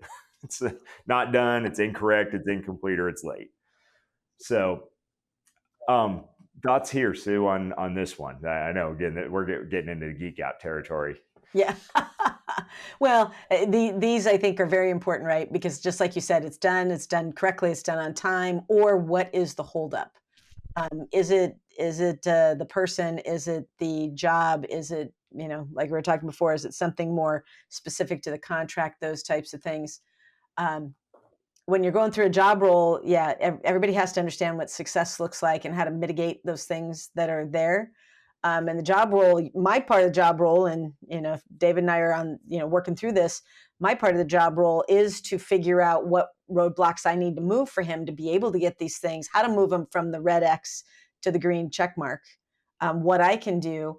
And also might be part of my job role is how do I collect this information that were the red X's from several jobs, and how do I take that up and back and look at maybe we do have a standard that needs to change. Maybe we do need to review our contract terms better. Maybe we need to do a pre-estimate cash flow on all jobs that are more than so many dollars, before we bid them, those types of things. So one job role and another job role, when you unpack them, the manager one and the immediate person in the job role, they marry up, they align, people need to understand what each of them do, because a product of one might just be an input to another. So there's a lot of connectivity between these as well. So, and you're right, it should never be the, hey, you loser, you're fired. It should always be the conversation of what is the constraint? What is causing the red check mark? Let's figure out what that is and how do we fix that? Is it fixable, or how do we mitigate what's there? So again, just one more way to get to the issues quicker so that you can be, more efficient, all of those things. But those, understanding what those tangible things are and what we're trying to get to, and everybody understands them, gets you to those conversations faster as well.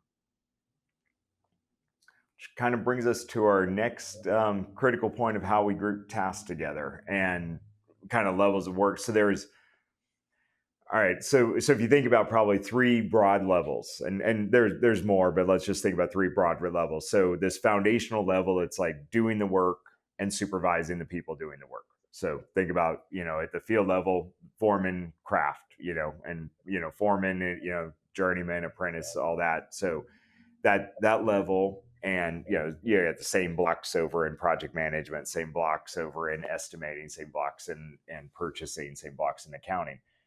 But they're basically, doing the work to reach the targets using the systems and tools. So it's kind of like, they're getting in their trucks, they've got GPS pulled up, and they're driving down the road, and they're basically following the instructions on the GPS, which is generally right. The next layer up in the organization are people that are designing, building, and maintaining those systems and tools to reach the target. They defined it. And then there's the people in the company that are defining the right targets. What do they need to be? What's reasonable? Like what has to be true for our business plan to work? And what has to be true and what is true, like that middle area is what's kind of bringing together those things. And sometimes you have to adjust the targets, and sometimes you have to adjust the process in order to achieve the target. Rarely do you have to change the people on the front line. However, that's where most people default to, back to the Deming's quote. Most of the time, the problem is that those top two layers of the organization, nobody ever wants to go hear that. So anyhow, knowing that, if you've got 150 people, about 10 times as many people are going to be in that bottom tier of the organization doing the work, supervising the work, and they're doing just fine. Pay attention to the next level up, and when things are going wrong, pay attention to the next level up. Are they doing that right? Is Sue going out there? Is she managing me by saying, "Hey, you screwed up again"? Heck, is she managing me by waiting to the outcome? She didn't even know that I screwed up 4 months in a row. She only knew when we got to the end of the project and somebody else said something to her, right? So she just, I don't know, like doing autopsies or something, like, or is she actively managing? I mean, these are all different levels, right? So, or is she just dictating and saying, I'm holding them accountable? We always love, that's a stage everybody goes through, is like, you got to have accountability, hold them accountable. Yes, super important, but accountability without, accountability doesn't matter if somebody doesn't have the ability to go get something done because of either conditions or capacity or whatever it happens to be. And then there's the, do you just let it die? Like that example of we signed into bad contractual terms. We see that happen all the time. Mhm. As an organization grows, there will be a point at which the review of the contracts shifts to kind of, we'll call it like it shifts away from the highest level leaders in the company and it shifts to somebody else. And usually that first shift is a bad shift, and not because of intention, just because like almost the first shift anytime is usually the wrong choice. But then if you aren't talking about it actively, then it can just go on and on. And so Sue looks at it and goes, well, Dave, shoot, just another one of those bad contracts signed into by those idiots over there in contracts department and the stupid estimator. We just got to do what we got to do. Okay. That happens. We see that on an everyday occurrence. Again, that's where maybe the next layer of management, that might be Sue's responsibility. That might be the layer above her that has to integrate those things and look across it and say, okay, if we want good cash flow, it starts with customer selection and contract terms, and then it flows from there. So anyways, this is just a good illustration of different levels within the organization. There's a lot more. We'll create some links that you can go follow up and learn more, but it's important to look at that. Sue, I know you got plenty on this one. Well, I think I think the interesting part is always that the little top triangle where it's define the right targets, and there are so many targets depending on the size of company. Like you said, they're in procurement, they're in ops, they're in accounting, they're in everything, and trying to keep those aligned across an organization. Even when you get to like a stage 3 contractor, that is hard to do when you're looking at those levels of work, just even across those like the smaller regions or smaller divisions. How do you do that while still allowing everybody to go do the work to get to those, right? You can't be changing targets over and over and over again. It has to be in alignment with and communicated out, and people really do need to understand that. The other comment I had is you said, usually the first person we kind of hand this to usually isn't the right one, right? There's usually an issue there. I was laughing because it's kind of like the transition boyfriend. Anybody who's had a daughter that has dated somebody and you really didn't like them because it's, you just didn't like them. That first just didn't make any sense. Well, then they go to the transition boyfriend and you usually like that one, but then the person doesn't like that one. So now you're to number 3. And it takes a minute for both sides to get to, again, what are we looking for here to get a good relationship Right. going on? And that's a lot of what this is, how do you get the right targets with the right people in the right places at the right time? So, I laughed with all of that as you were talking about it. It's actually a good way to look at that. Transition boyfriend, transition girlfriend, or things like that. And that's so. And we're not going to cover. We weren't planning to talk about that, but since you brought it up, so with that tripling of size, tripling of headcount, as a general rule of thumb, you will be adding some different roles, and some of those different roles are going to be some general roles that have to pull several functional areas together, like we just talked about, pulling together contracts and estimating and project management. And some of those roles will be highly specialized roles, like maybe a full-time contract administrator to look at all the contracts for the company, not just have every project manager review them, or not have the CEO review all contracts. Right. So, and in both of those, so you're creating a new role, and kind of also going with the 3X thing in general, you should probably plan on a 3X rotation through that role if it's a first of a kind role, because the first time you will get the requirements wrong. You won't, no matter how much planning you do and all the stuff that we just talked about, you're going to get in the room and you're going to think about exactly what you want and the behaviors and everything. And you're going to go out and you're going to find somebody that looks probably almost exactly like what you wanted. And then once you actually get into working through it, it won't be. And but you will have learned, if you're good, you will have learned a lot from that. And then the next person that you go out to, you will find, and you'll have a much better set of requirements, and you will find them. But then when they come in, you're like, kind of your analogy on the transition girlfriend boyfriend, yeah, like, okay, this is what I really want and I need in this role. Oh, they're challenging me. Oh, I don't like that. And so then there's usually some rubs, right? And then now you usually hired probably the right person, the person that you would actually need, but they come in and they're like, no, this is not quite what you told me it was going to be like in the interview. And then I'm like, yeah, man, you push back against me on that. No, I make these decisions. There's all kinds of messiness that goes into that second role. So usually there's a breakup that occurs after about 18 months to 2 years or so in that. And that breakup usually is just a mutual parting of ways. It's only somewhat messy. And then the third person in the role, now you know what you want. Some of the rough edges have been taken off me. If that used to be something that I did, contracts is a perfect example of that. And now you've kind of got the right level of the person in the role. The organization has learned how to accept that role, and everybody knows how to kind of work through it and everything. So yeah, it's messy. So yeah. So tripling of headcount, and anytime that you have a role that's a first of a kind role, think about it as a 3X thing.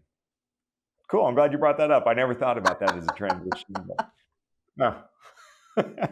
That's actually something that everybody can in the organization. So whether you're a parent that's gone through that with your kids, or whether you're younger and you've gone through that recently, or are going through that, that's cool. I never thought about that. You're brilliant, Sue.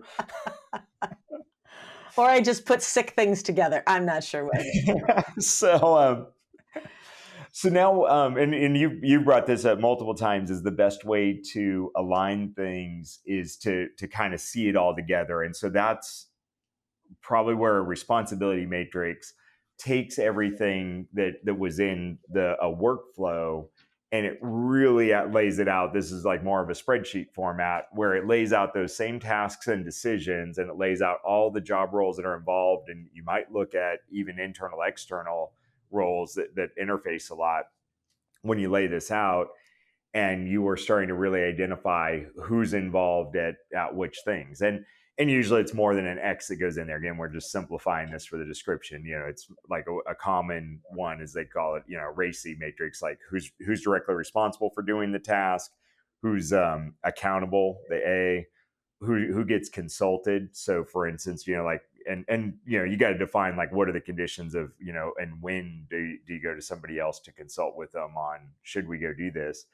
And then who gets informed of, like, hey, I made this decision, and like, Sue's my manager, she may not want to be informed every time I get a new T&M tag that there's a change order, but she might want to be informed every time I get a change order that's over $50,000.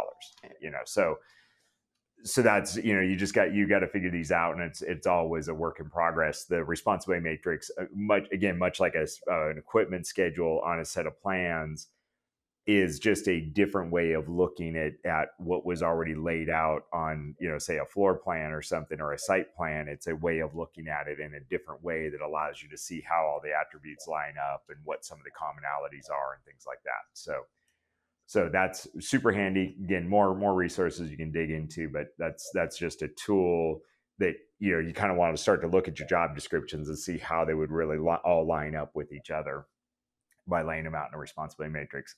Anything to dive into on this one, Sue, beyond what I just threw out? Yeah, I think the only thing I'd add is the kind of the 3-dimensional piece of this then, right? If you've got, just looking at the matrix we have right now, right? The PM has a lot of work they got to do, right? They've got to get a lot of things done. And if a PM has typically 4 jobs, 6 jobs, 8 jobs, 10 jobs, that's a lot of work that they have to do. So it ultimately helps when you're looking at this and you look at, here's a PM and another PM laid kind of behind them, and another one and another one. It really does help to look, when you're trying to do some of your hiring and you're trying to look at the work that you're going to do and where you're going to be in a year or two, and helps to say, yeah, we're 2 PMs short. We better go out and do some more hiring, because you just see it in black and white that this is all their work. Now, granted, we're talking literally, we have a kickoff meeting, and now we're just to literally the labor loaded schedule. Probably haven't even put a shovel in the dirt yet. But if it continues to look like this, it helps everyone get their arms around the depth of work that is encompassed in each of these job roles, and helps to help you see the numbers you're going to need to do the work that you're projecting to do. Yeah, and to your point, you're right. This is, again, because it just fits on the slide. So if you were to look at a mid-sized contract, say a stage 4 contractor, 150, 200 employees, and you were to look at the amount of task, and every time we've done this, just at the project team level at a responsibility matrix, like when you actually go through it, there's somewhere between 300 to 500 tasks that discrete tasks that have to be done by the project team, and different people. It's not that everyone has to do every task. There's actually just a lot of things that have to be done, and these are not the installation task on the project. I mean, this is just all the who does the RFI, who does the document control, new set of plans comes in. These are all very discrete things that have to happen. And so it's really easy to lose track. It's really easy to make assumptions. And while every company, that we go through with that, I mean, we'll end up with a list approximately, kind of in that range. There's a lot of nuances between how each company does it. So how one company does their job setup is very different than how another company does their job setup. Different tools, different structure, different that. They're all, as good or bad as they're going to go be. But you can't just assume that if you hire me from company A and I've done job setup 500 times or whatever, I'm a good project manager, and I go over to your company, you can't just assume like, oh, Dave, set up your job folders or something, and just assume that I'm going to understand everything. So anyways, there's a lot of details that go into that.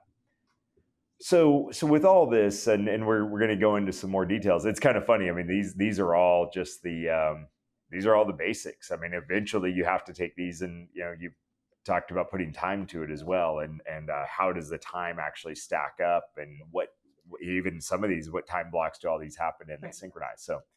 So why are things generally not great? I mean, with these job descriptions, why do most job descriptions fall short? So that's survivorship bias. So that's probably one of the biggest ones that you see is and what's survivorship bias? We got to go into some details on that. So it's a subset of selection bias. It's been around for a while. It's a cognitive bias, and probably the best illustration of that was during World War II. Planes were getting shot down all the time. So this seems really funny when you look at it in hindsight, but you can see how it's going in. Planes are getting shot down all the time. I mean, we're ramped up in production. We're turning out planes. I mean, thanks to a lot of the training within industry programs. The war poster that I love that sits on my office wall of America's Answer is production, that we ramped up production, where we were spitting out a plane like every 90 minutes, that we were shooting out a new plane out of the end of the factory, and then people were getting in and flying them over the ocean and into the theater. And but they were also getting shot down pretty quickly and everything. So that's a big problem. Keep them flying, right? I mean, another one of the war posters. And so they did a bunch of analysis on like, where are all the bullet holes happening? Like what's wrong? What's taking our planes out of commission? So they started analyzing all of the planes and where are they getting hit and everything like that. And the idea was, if we analyze all of the problems, we're going to be able to design the plane a little bit different, or put armor on it and retrofit the planes or whatever, and we're going to be able to keep them flying more. And so they had got teams of people working on it, lots of data, lots of analysis, and they're coming up with something. But every solution they came with, there's problem is you can see the wide range of where bullets hit the planes, and these are planes that they're studying, and the putting that much armor on the planes would actually make the plane unflyable, because then it just does it. It's too heavy, and we use too much fuel, wouldn't be able to get from point A to point B, and all those things. So then a different mathematician took a look at it, and he goes, well, the data set's wrong. We're analyzing all the planes that we have access to, which literally means they didn't get shot down in the theater of war. So they have bullet holes in them. They might have come in, but one way or another, they landed on in Allied territory and everything like that. One way or another, these planes survived. So the plane, well, why are we analyzing this? Well, that's also an availability bias thing. Well, those are the ones that are available, because all the ones that got shot down in Germany, those aren't really accessible. And well, but that's the problem, is you actually had to analyze those ones that fell out of the process and everything. And so the ones that fell out of the process, so is really looking at the negative parts, is like, where were the planes hit that didn't make it back? So you had to look at the reverse of this. So basically everywhere there isn't a bullet hole is what needed to be redesigned and reinforced. And that's kind of, and so and you're going, okay, cool story, bro. What does that have to do with job descriptions? The thing is that, for those of us that started, like, so you started your career at a company that had already, been through all these stages of growth and had figured a lot of these things out. And even there, I'm sure you still had a lot of survivor bias in some of the executives. But if you started out at smaller contractors and you grew through these different stages of growth, you were really running yourself through a selection process. Lots of contractors don't make, we talked about it in, number one of a lot of contractors just don't make it through a lot of these stages of growth. So you're making it through this selection process and you're surviving. And out of all of the foremen, only so many of them survived and made it forward to be a superintendent. Only so, and when you're a smaller company, that's a one-person job. And only so many, people came in and survived to make it a project manager. So now they're all in these senior management roles. And so you're looking backwards and saying, well, what did I do to survive? And that the question needs to shift as you're scaling, not to say, what did I do? How did I survive? And what did I do? It has to be, how many people can I get to go survive? It's not how many people can get to the top of the mountain. It's like, how close can I bring everybody up the mountain with me? How many people can I bring up to the top of the mountain? And that's a big mindset change that has to happen. And so you can't say, like, just because I was thrown in and I got like 5 minutes of training for my first foreman role. And I'm not even sure it's 5 minutes. I did get a set of plans, which that I understand not everybody does. And I did get a pager and I got a job journal. And that was my training to go be a foreman. Cool. I survived. That doesn't mean that I should look back and design my, the onboarding process for a foreman as a sink or swim thing. So this is probably one of our most often beer conversations or whatever. And I'm sure you've seen this played out plenty, both in your career and with clients. Yeah, you're exactly right. It's so many people, and God love the founders that started a company and have been with it, 20, 25, 30, 35 years. That's where I see a lot of this. But it is, hey, this is how I got here, and so this is how everybody should get here. We tend to not go back and look and see, but was that the best way? We talk about onboarding all the time, right? And I know a lot of our discussion goes around, I'll ask my clients all the time. I said, if you would explain or really define what a perfect first day would look like for, onboarding a new project engineer, project manager, or whatever, or foreman or general superintendent, what would that perfect first day look like if you were that person? It's tends to be drastically different than them explaining what they believe it is for anybody other than themselves, right? Because they tend to explain that survivorship model, right? It's like, hey, I did that, I made it, so therefore everybody else needs to go through that. But then, just like with betting the Jeep, right? Are you going to bet your Jeep on, who are you going to bet your Jeep on? In this case, it would be, but if you had a chance to onboard yourself, what would a perfect first day look like? It gets very real very quick, and start to see that those biases start to back up a little bit. And we do start to look at, the pieces of the plane that aren't shot up. Yeah, those are the problems. Those were the ones where it was a fatal error, right? We can fix a few of the others, but those are the things we really need to fix. But I agree. It's just one of those where we have to get outside of ourselves. We have to get outside of our own experiential history and go, what is the next best thing for the organization, and how does that work, right? How do we look at that good job role? How do we look at how to bleed in the objectives to the key results, to the tasks that need to be done in a way that is much more efficient, effective, and flows better than what we had to do? So, but it's very real, and virtually everybody goes through it at one time or another. Yeah, and I think it's hard when it's hard to see outside yourself, and you also use a lot of those. I mean, those are your bragging stories. You're like, oh man, I did this, and I came home, and my plan, I had, they counted 200 bullet holes in it, and I made it home, and everything, and you can have all those, but one bullet to the wrong engine, Yeah. game over. So it's one of those things that you got to be really cognizant of, like maybe what you're not seeing and how to get there. Oh, and also that not everybody has to climb all the way up the ladder. I mean, it's like somebody climbs up and they just become a really good project engineer that's high, long tenure, deep expertise, master of the craft, great at training other people. That's awesome. I want to retain as many of those people as possible. And those are just as valuable to retain as the VP of operations or VP of finance or whatever.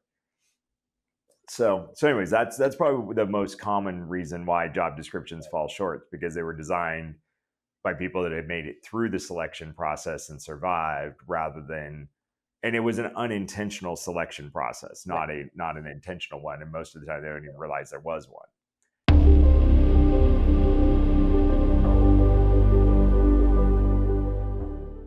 So moving to the next role, layer, going a little bit deeper foundationally in the job role, is these general competencies. And these are things that they don't guarantee you can do the task. They're not training for the task. They are things that will predict success in the task. Like, so at the craft level, can I read a tape measure?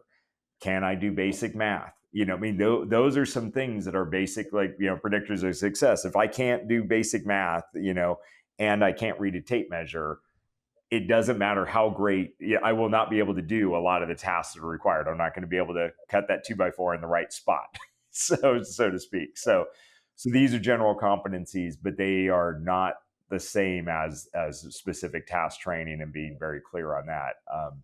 I don't know how much more to discuss on that part, but it's important to vet for those.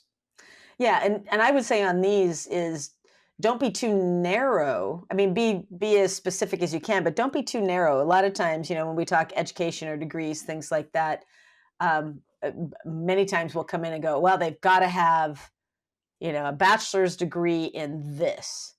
And it's like, do they? Is that really necessary? If we looked a little bit broad again, what else could be a foundation predicting success? It might be something kind of one bubble off.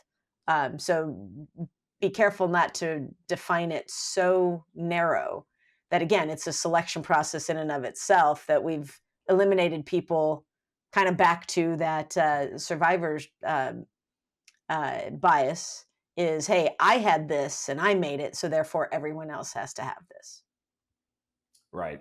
Yeah, and some of those are not interchangeable, but they change with time, right? I mean, if I'm very, young in my career and you're hiring me right out of college, all you can really evaluate is my education and what degree I have, or a license that I might have, or something like that. But as we fast forward a few years, I mean, let's take a look at what my actual experience were and what my actual outcomes are, and that starts to balance out, and provide context around education or lack of education. I mean, we see people that are like super successful in seems like operational roles that have, backgrounds in like criminal justice degrees or something like that, or I mean, it's this wide range. It's not like you've got to have this specific thing. If you're going to be a CPA, you probably have an accounting degree and a CPA license, but most roles, it's not this one-to-one relationship. And then relationships and reputation, especially as you start to move up. I mean, even as a project manager,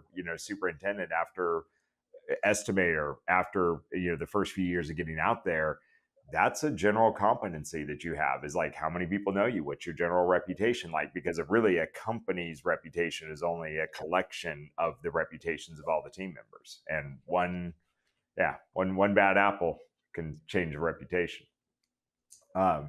So that's that part of the role. And then this is probably the deepest layer of the foundation.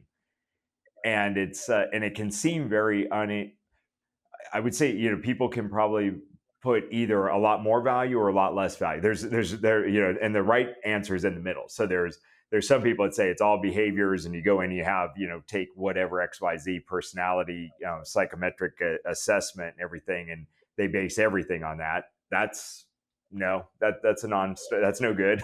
And then there's people that will, put up with way too many behaviors that are totally unacceptable that have an unbelievably bad impact on the organization as a whole. So this is really the layer that defines, your culture, and those have to evolve with stages of growth. I mean, like your culture can't look the same at stage 6 as it looked at stage 1. And those cultural changes must be very intentional and driven from the top, and not emergent of just like, kind of a collection of the people that are there. And I'm not talking about the culture like, just, some of the funner things about culture that people see. I mean, I'm talking about like the deep behavioral things, like how people interact with each other, and what risk tolerance looks like, and things like that, what's okay and what's not okay.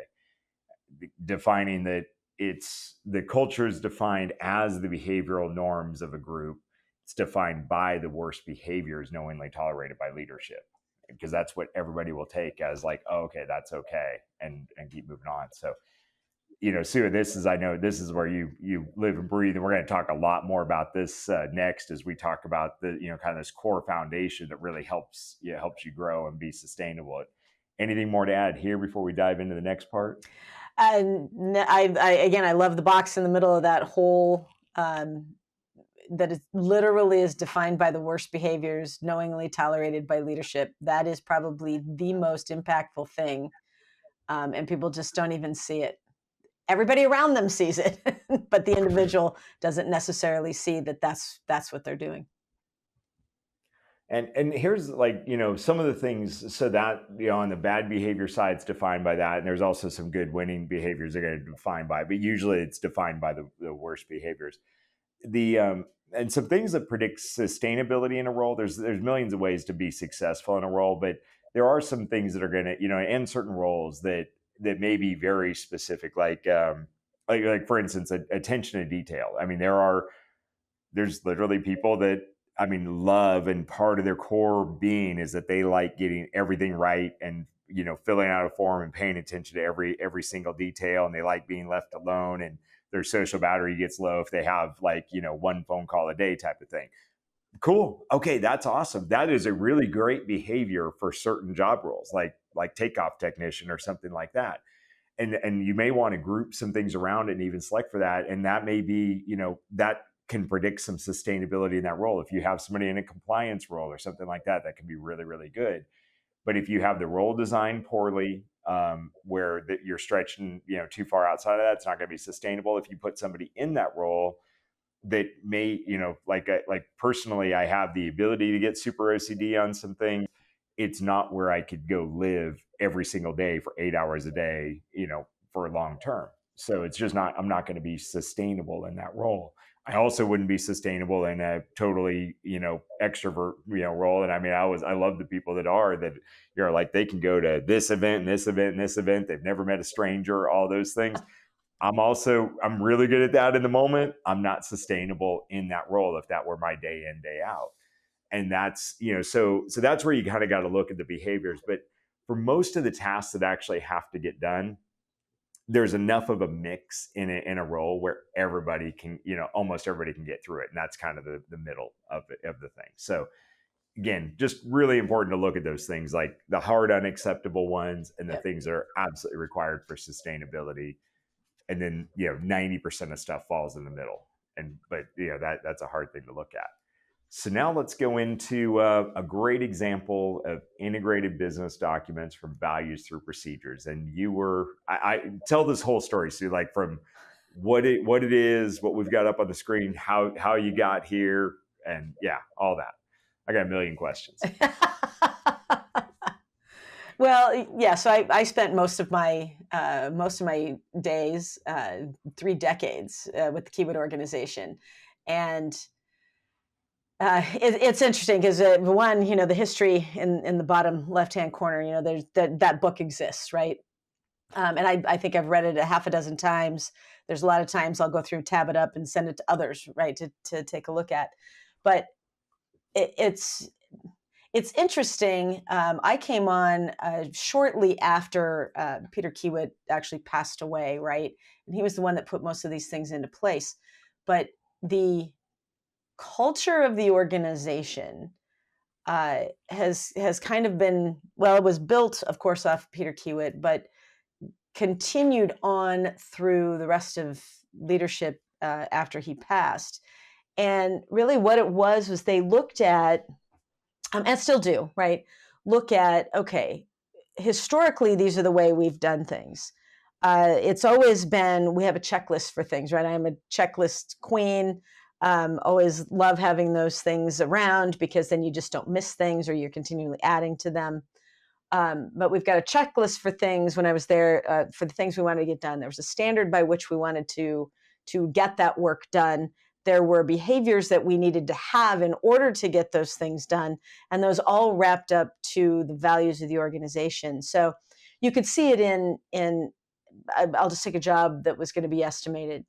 It was, we are going to do it this way. When we get a job, or plans, right? Something shows up that says, "Hey, we're gonna look at bidding this job."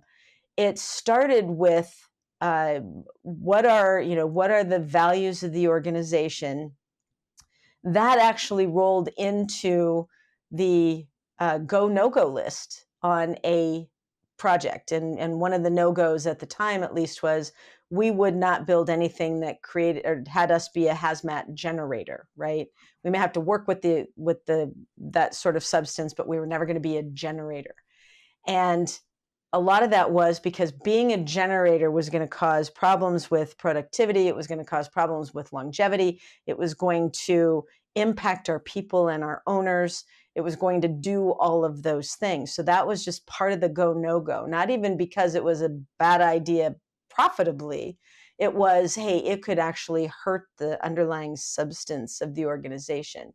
So all of those values were really instilled in how things were looked at.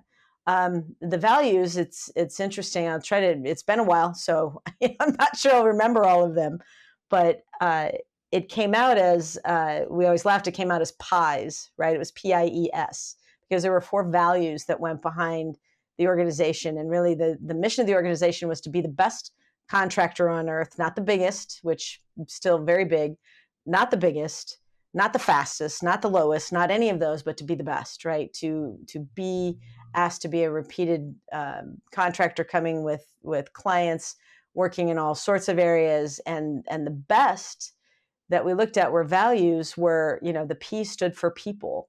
We are going to do things that are right for people. We're going to do it through people. We're going to have the right people sitting in those spots. The I, as I recall, was for integrity, right? We are going to do things. Everything we say was going to be true. We were going to do things to the best of our ability. We weren't going to create shortcuts, any of those things. We were going to be able to stand behind the things that we did. E was for excellence, right?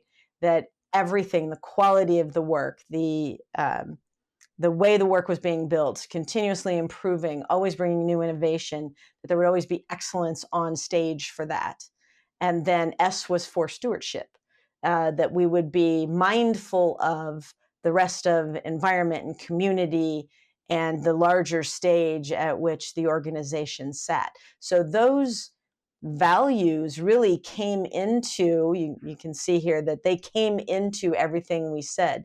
So the standards were, hey, this is how we're going to do this. You can see that the standard is the company standards, right? We had standards for how we were going to bid work, how we were going to build work, how we were going to check off different things. We would never, we had more stringent standards for safety than really OSHA did in many cases. But these were the standards by which we were going to do the work. They were going to fall under the people, the integrity, the excellence, and the stewardship. And then within those standards, this was how we were going to do that, the behaviors we were going to have. I mean, it shows it right here, right? We want to be the best at everything that we do, because that's how excellence was brought forward into the work.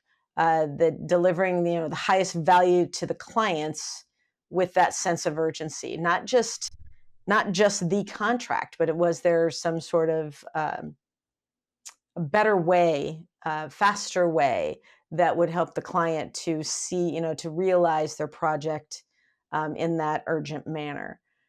But it all bled through, and everybody even understood when we were going through a bid review. Here's how we did a bid review. And, there might be 25 regions around the country. And if anybody from one of those regions came in and we're going to go through that bid review, they completely understood what the standard meant, that we didn't deviate from that standard, or certainly not in the way that it was performed. There'd be other work to talk about, but not in the way that the review was performed. And that it was done that way because it was a continually improving process over and over and over again. And so people knew exactly how that was going to go. There were efficiencies, there were open discussions, a lot of people invited to those, because each of those was built, maintained, improved, feedback given on, so that everything really rolled up into those higher values of the organization. Now, again, that's after right now probably about 150 years of being a company, but everything rolls through that way. So if anybody looks at looks at this book, or looks at any historical information, or looks at any superintendent's manual or anything like that, you will see all of these things going through there, because it's the constant communication that gets people to think of these things over and over again. It is the way they think, it is the way they act, it is the way they produce the work, and that you can walk across anywhere and see it done virtually the same kind of way. And they hold others accountable to that same standard if you're a subcontractor, vendor, anybody that's going to be on those jobs as well. So it's taking those business documents, right, and making them that big of a deal, so that those values really, really show through all the procedures that are being done. So, David, I don't know how many questions you have on that. Okay. So I'll start with a few on that. So this document is available if you just search Kiewit values. It's core values. It's online. And it looks like it gets updated every year or two. The values don't change, but there is a different letter from the CEO that gives some context, and some of the standard references change. What I like about the document is, like, it doesn't, those four basic values that are really important, that define the future. And it's kind of important to read the book and the history if you want to see it. And it's not like saying you should copy it, but you can understand then how those values were arrived at, that, these are the most important things really for sustainability of the organization. Because if you're going to pass that baton forward, from 30 years, 100 years into the future, you can't predict what kind of equipment you're going to go buy. You can't predict what interest rates are going to be. You can't even predict what kinds of, I'm sure Peter Kiewit wasn't thinking about data centers or something like that as he was setting this up, right? You can't predict what's out there. What you can do is make sure that the organization is selecting the right people, and I guess it gets all back down to the talent. And so anyways, from those values, though, you're breaking down the why, and then you describe the very explicit behaviors that have to occur, right? Because a value is one thing, the behavior and, like, what do I do or not do is really critical. And then if it's not shown here, but like the next page after this will usually give an example or two of the gray areas, because all values are easy to uphold when it's easy. Right. the hard part is in the gray areas, and that's when you need the values and everything to go figure out what the right decision is.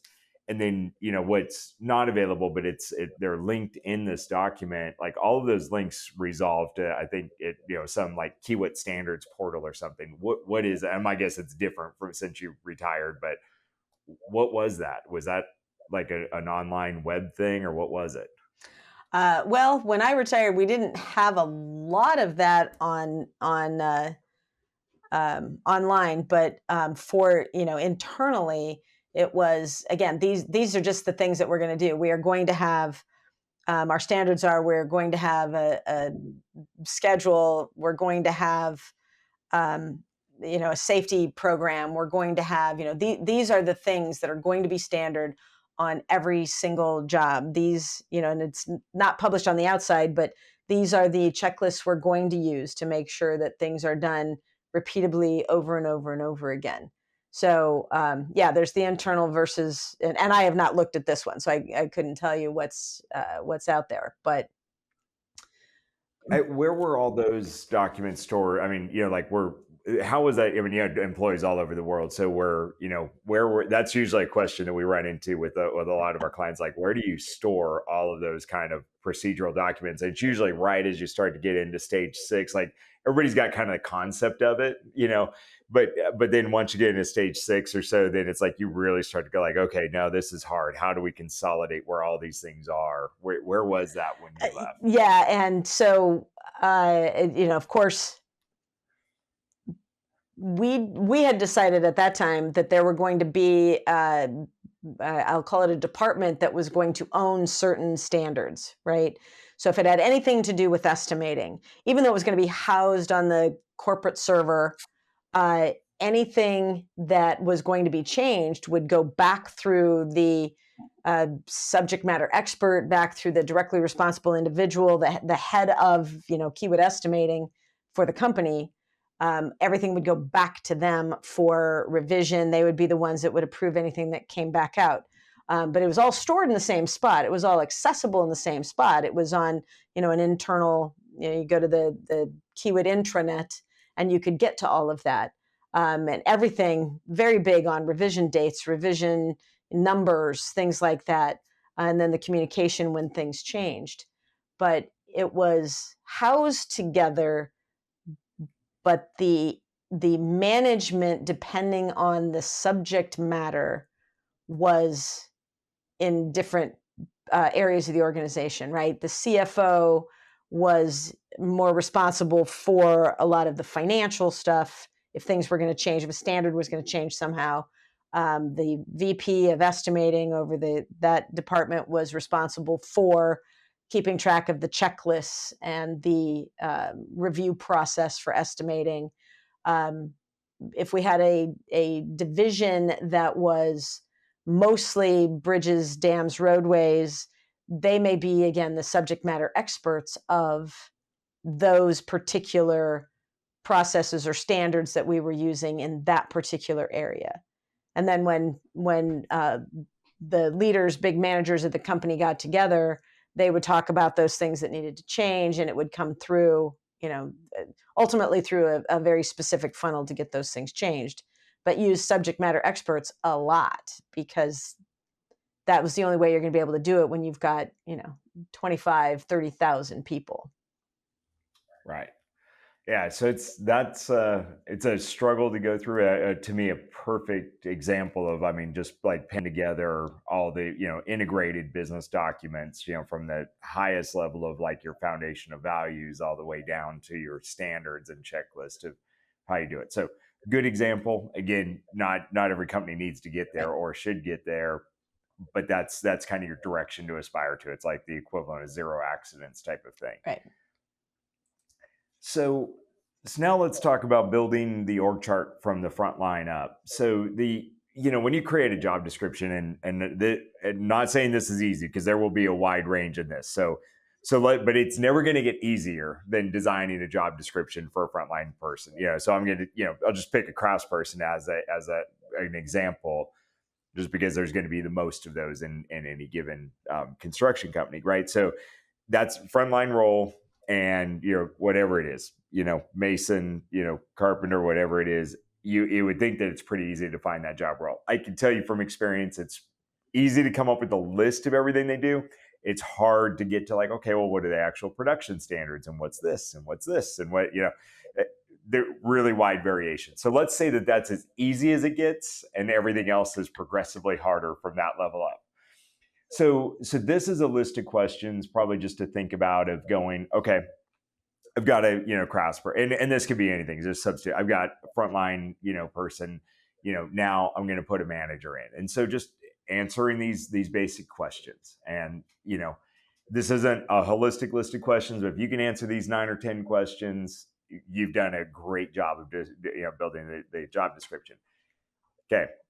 How do you schedule, how do they schedule their team to allocate resources to optimize workload without overload? So they have a certain amount of work that they're expected to go do. And now, for their manager up, they're determining that workload, right? But, so now that, as a manager, I've got this workload that I've got to cope with. So how do I allocate the resources that I'm, accountable for? How do I allocate those to avoid overload? And there should be a standard for that, training for that, tools for that, so on and so forth. Tool might be short interval plan if I'm a foreman. How do they transfer and or transform information to that their team needs? So do they just pass it on? Because if everything is just a pass on scenario, then that's really not a value add role. So it's usually that they get the information in a certain format, and they are expected to run some quality control checks on it, break it down into specific areas, and parse it out. So the foreman might get, the plans for an area or something like that. What they're expected to do is turn that into, a daily work plan for the craftsperson. How do they check the quality of the work from their team to ensure, both the right process was followed and the right outcomes were achieved, so to have accountability. So what does that really look like, and how do they do that? And not how do they do it for, maybe everything. I mean, you want to get super granular when you're first starting this, and we'll talk about balancing out, simplicity and complexity, next. But, for the top 3 to 5 things that make the biggest difference, just how do they do that? How do they handle escalations from their team, both defined and ad hoc? So a defined escalation might mean that, okay, I ran into this problem, and it's going to take me more, at the craft level, I ran into this unforeseen condition as I'm out there working, and it's going to take me more than an hour to correct or something like that, that it's expected that I'm going to go, notify the foreman and let them go. I don't just keep proceeding forward. I'm just using something. An ad hoc one just might be like, I'm a little bit confused. I don't know exactly what I need. I go escalate that to the foreman. So basically, being clear with that, how do they handle those, and what are they expected to do with them? How do, hey, I'm running into an unsafe condition out here. It's like, okay, the foreman should be trained on how to go handle that. What's the expectation? What do they do from there? And what are the conditions? How do they train their jobs to do the role safely with quality and productivity? So and is that an expectation of the role, or is there a different training component within the company? That is very unlikely until, it's always going to be a joint effort, even at the largest companies. In, anything below, 500 employees, it's probably most likely that the training for the most part always happens from the manager. So that just has to be part of it. How do they evaluate their team? How do they do it? How do they evaluate their team objectively, and how do they then develop their team members for future roles? Given the time required for their other responsibilities, what's the maximum span of control that they can have in terms of direct reports and total team size? And there's a lot of variability that goes into that. For instance, if they have a very experienced team, like if I'm a foreman and I'm managing a team, and the average experience range is from like 8 years of experience to 20 years of experience, I can manage this many people. If the average range of experience is from 3 days to 1 year, like that's my range, well, that might be a span of control of 3 people, to truly to keep them safe and to do all those things. And that, so that flexes up and down over time, based on a lot of different variables. If HR's got me doing, 2 hours of work every day, and safety's got me doing another 2 hours of work every day. And my project manager's got me doing 2 hours of work that should be done, done by the project manager and all those things, but we don't know better. And we're just figuring it out. I don't have any time for that. Well, that also limits my span of control. And then what's the maximum span of control, minimum span of control that works with the business model, because it probably can't be a one-to-one relationship. You can't go have a foreman supervising exactly one craftsperson, maybe during the startup first couple of weeks while they're in heavy planning mode or whatever, but these things have to go into, the business model, and you work through that. And you'd be very surprised at, how much, inefficiency there is by stretching a manager too thin, and how much efficiency there can be by narrowing up their span of control and limiting the responsibilities quite a bit, and how much more efficiency you can actually truly gain that makes up for the additional cost of seemingly having too much overhead or too much supervision or what have you. So to me, those are the 9 questions or so to really ask to vet out that supervisor role. So do you see that any differently? No, I see it exactly the same way, but I'm envisioning being in a meeting and these 9 questions are being gone through, and you see a lot of people very nervous and fidgeting in their seat because they're different questions than we tend to think about, right? It's a matter of, well, how many people can you manage? Well, I can manage 4. That's a whole lot different than what you were just talking about, that, hey, if you've got this much experience, you might be able to manage and really work with a lot more people than if their experience is this big, right? It's an entirely different animal. These are, for the most part, right, these are the starter questions, the discussion topics, the let's talk about these things. If we get these right, just same in the, we talk about the project value stream, the award to start. We've got the job. We haven't started yet. What's all the pre-planning we're going to do? This is all of that for that, say, foreman position. If we understand these and we really get these open, honest discussion points started, it can make a vast difference in how the teams function, how profitable the organization can be, and just everybody understanding better what success really does look like when we do this. So all of these words scare people, but they may be scary in the beginning, but they are truly game changers when asked up front, right? We talk a lot about, hey, if you do it right the first time, it's kind of the one-time cost. If you have to, fix it just a little bit later, right? We've found it, we're in the midst of it, we have to fix it. It might be about a 3-time cost. But when you got to go back and rip it out and do it again, it's in many cases going to be, 10x the cost. Same thing here. If we do this right in the beginning and we ask these questions, we pay once instead of paying 10 times. So I saw a pretty cool, there was a post this morning from Scott Kemplin. He's a partner at FMI, but it said it's really, it's really hard to overmanage a project, but it's really easy to undermanage a project. so I'm like, yeah, that's a t-shirt that, should be out there. And it's true for a lot of things. It's the same with people. And it depends on your growth rate. I mean, you have to have enough time to develop people appropriately. If you got a lot of green people, just keeping them safe, keeping, the quality up, keeping the productivity up, you have to have more management intensity. So there's not this hard and fast rule, that people run by. Is like, oh, we should have a 1-to-5 ratio or this or that. That's you got to just think about it as a range, and you got to keep working your business model and watching what's going on and seeing what's truly happening day by day. So exactly. So anyways, that starter list of questions, and again, this goes all the way up. Okay, we just did foreman to craftsperson. Now let's go superintendent to foreman. Now let's go, project manager, down, you can go all the way up with this, all the way up to the president, CEO. And, that's also really common, that we see as companies grow, is too broad of a span of control, coming, starting from the top, and it looks, more like a bicycle wheel than it does an organizational structure. And we've seen some amazing bicycle wheels. I mean, Yeah. as far as machines go, if you look at the moment and you look at what the productivity is in the moment, but we've never seen that be a scalable. It kills succession, it kills company value, it kills all kinds of things, and quite frankly, it has a health impact on the center of the bicycle wheel. Yeah. So yeah, let's just go do all these things and dive into it. No, you can't. I mean, there's same with the standards. So, 6, if you look at standards, is 1 bad and 6 is good? No, neither. There's nothing on that whole range that's good or bad. Those are just a way that we're describing the different levels of standards, and you're always going to be at some point in between, and depends on where your stage of growth is, where your development is as a leader.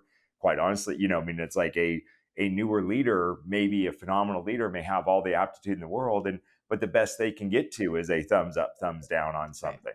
Right. And that's not wrong in any way. And you fast forward that newer leader's development by a couple of years, and they're going to start to see all the right levels of complexity and everything on the standards. So that if you put in too much process for size, it's stifling bureaucracy. If you put in too little process for the size, it's going to be increased stress and risk. And you're never going to hit exactly the bullseye. I mean, if you hit the bullseye, you got to just assume that's luck. So you got to just think that you're going to hit somewhere, and you're going to vacillate back and forth between too much process and too much structure and rigidity to too little, and too much to too little. And you just want to keep that swing to be narrower. You don't want the swing to be catastrophic risk or stifling bureaucracy that makes everybody automatons or something. So anyways, that's balance is key. And we're about to wrap this up, but anything to add here, Sue? Now you just can see the little kind of mini funnel clouds happening all over the place, right? That size 6+ contractor who really understands QA, QC for feedback, and maybe it's rework, right? In the field, they are all over feedback for rework, and they have very little rework.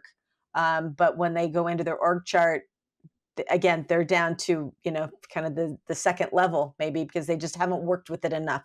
So you've got one area of the company working, in that what appears here as a 6, but that same company in these other maybe A through D might be, at any of those other levels. So it's a flurry of activity at every level all the time. And if you could ever get all the plates spinning the same, chances are you're about ready to scale and do it all over again.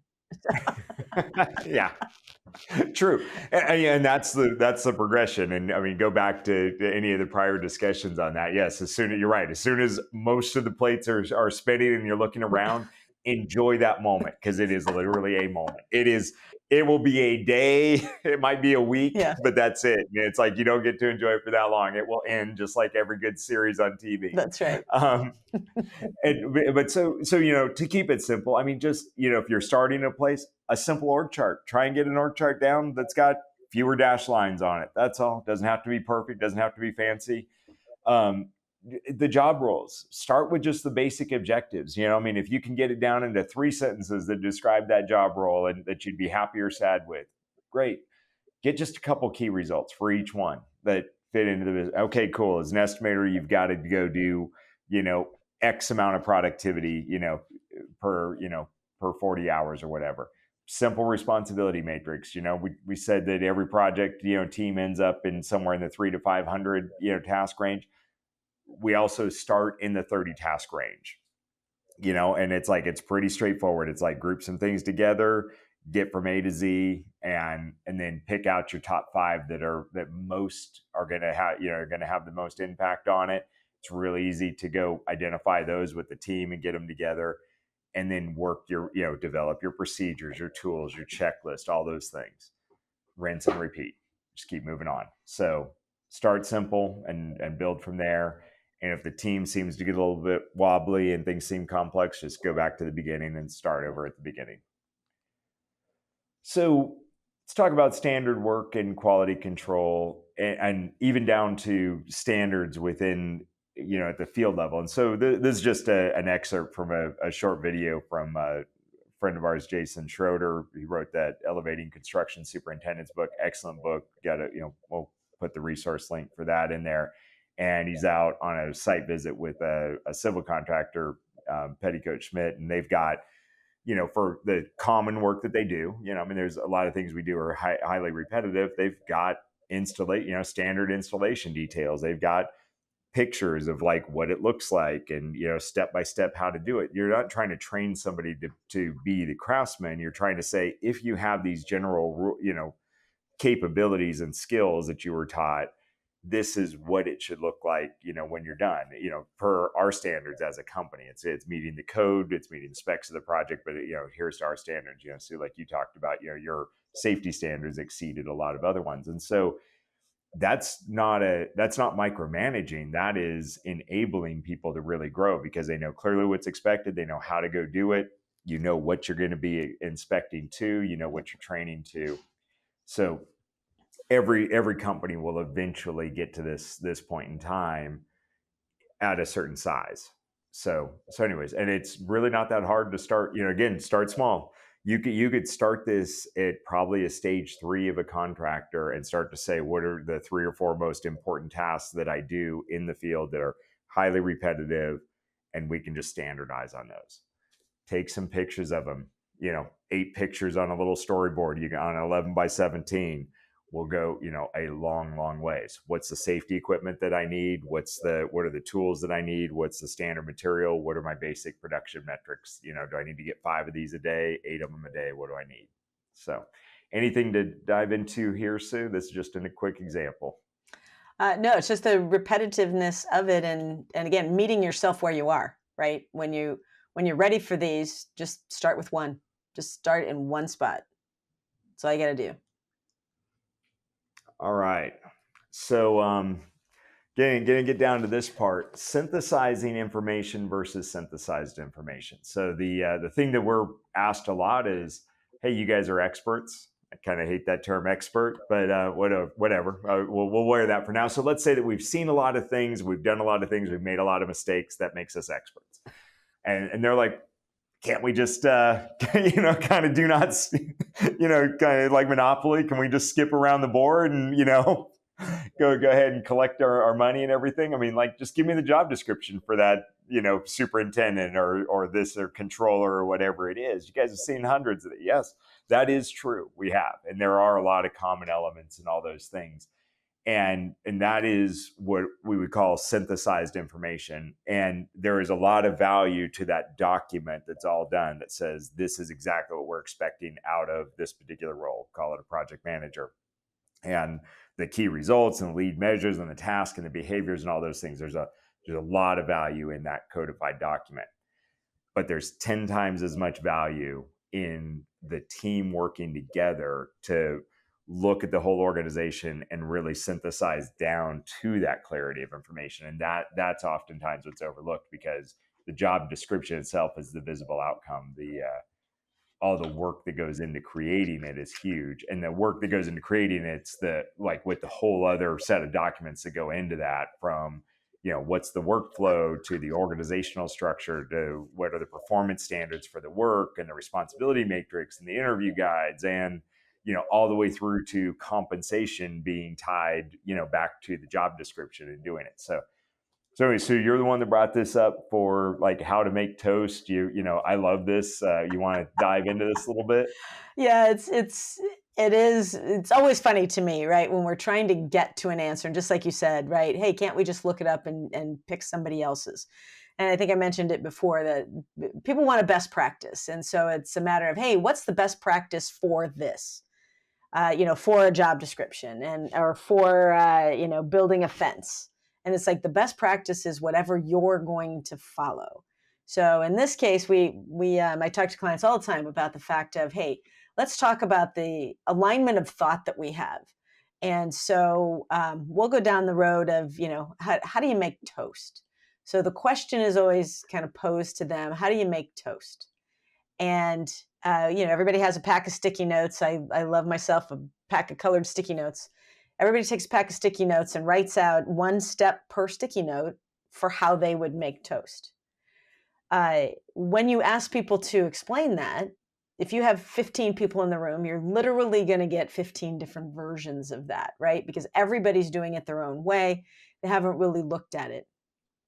When you ask them to take that information and put it up on the wall and then go and start putting like items together, right? Then putting those things in a correct order, starting to compile things that looks like 2 steps, but is really 1 step, you will now find, after probably an hour or 2 of agonizing work, but you will find that the messiness of figuring out that Fred and Jim make toast in 2 different ways, when you put it all up there and when they start to put like items together and put them in an order that makes sense and that everybody can agree on, by the time you're done, you've not only synthesized all that information together, but you have, again, I've said it earlier, you've won the hearts and minds of the people in the room, that they are now aligned on the fact that this is the way that we want to make toast. These are the not 3 steps, not 12 steps, but these are the 7 steps we all agree make sense for how we're going to put this information together. That's what we want for job descriptions, right? What does that look like? How do we come up with that? What are the important things, right? You can use the same exercise. You can say, here's a stack of sticky notes for everybody. We need one thing that this person's going to do, everything they're going to do, 1 item per sticky note. Put them up there, start synthesizing them together. These are the things that are like items. Start then grouping them together with these like items are now grouped under a category. And now how do we want to put that together? You've gotten not just the work of somebody seeing, if there's 12 people in the room, chances are 3 people didn't even realize this was something that, say, a project manager or a foreman role would even have to do. They're learning. They're realizing that they're bringing something to the table. Others are bringing something to the table. You're learning about a process. You're learning about what that person should be doing. And you're coming to an alignment by the time that you're done.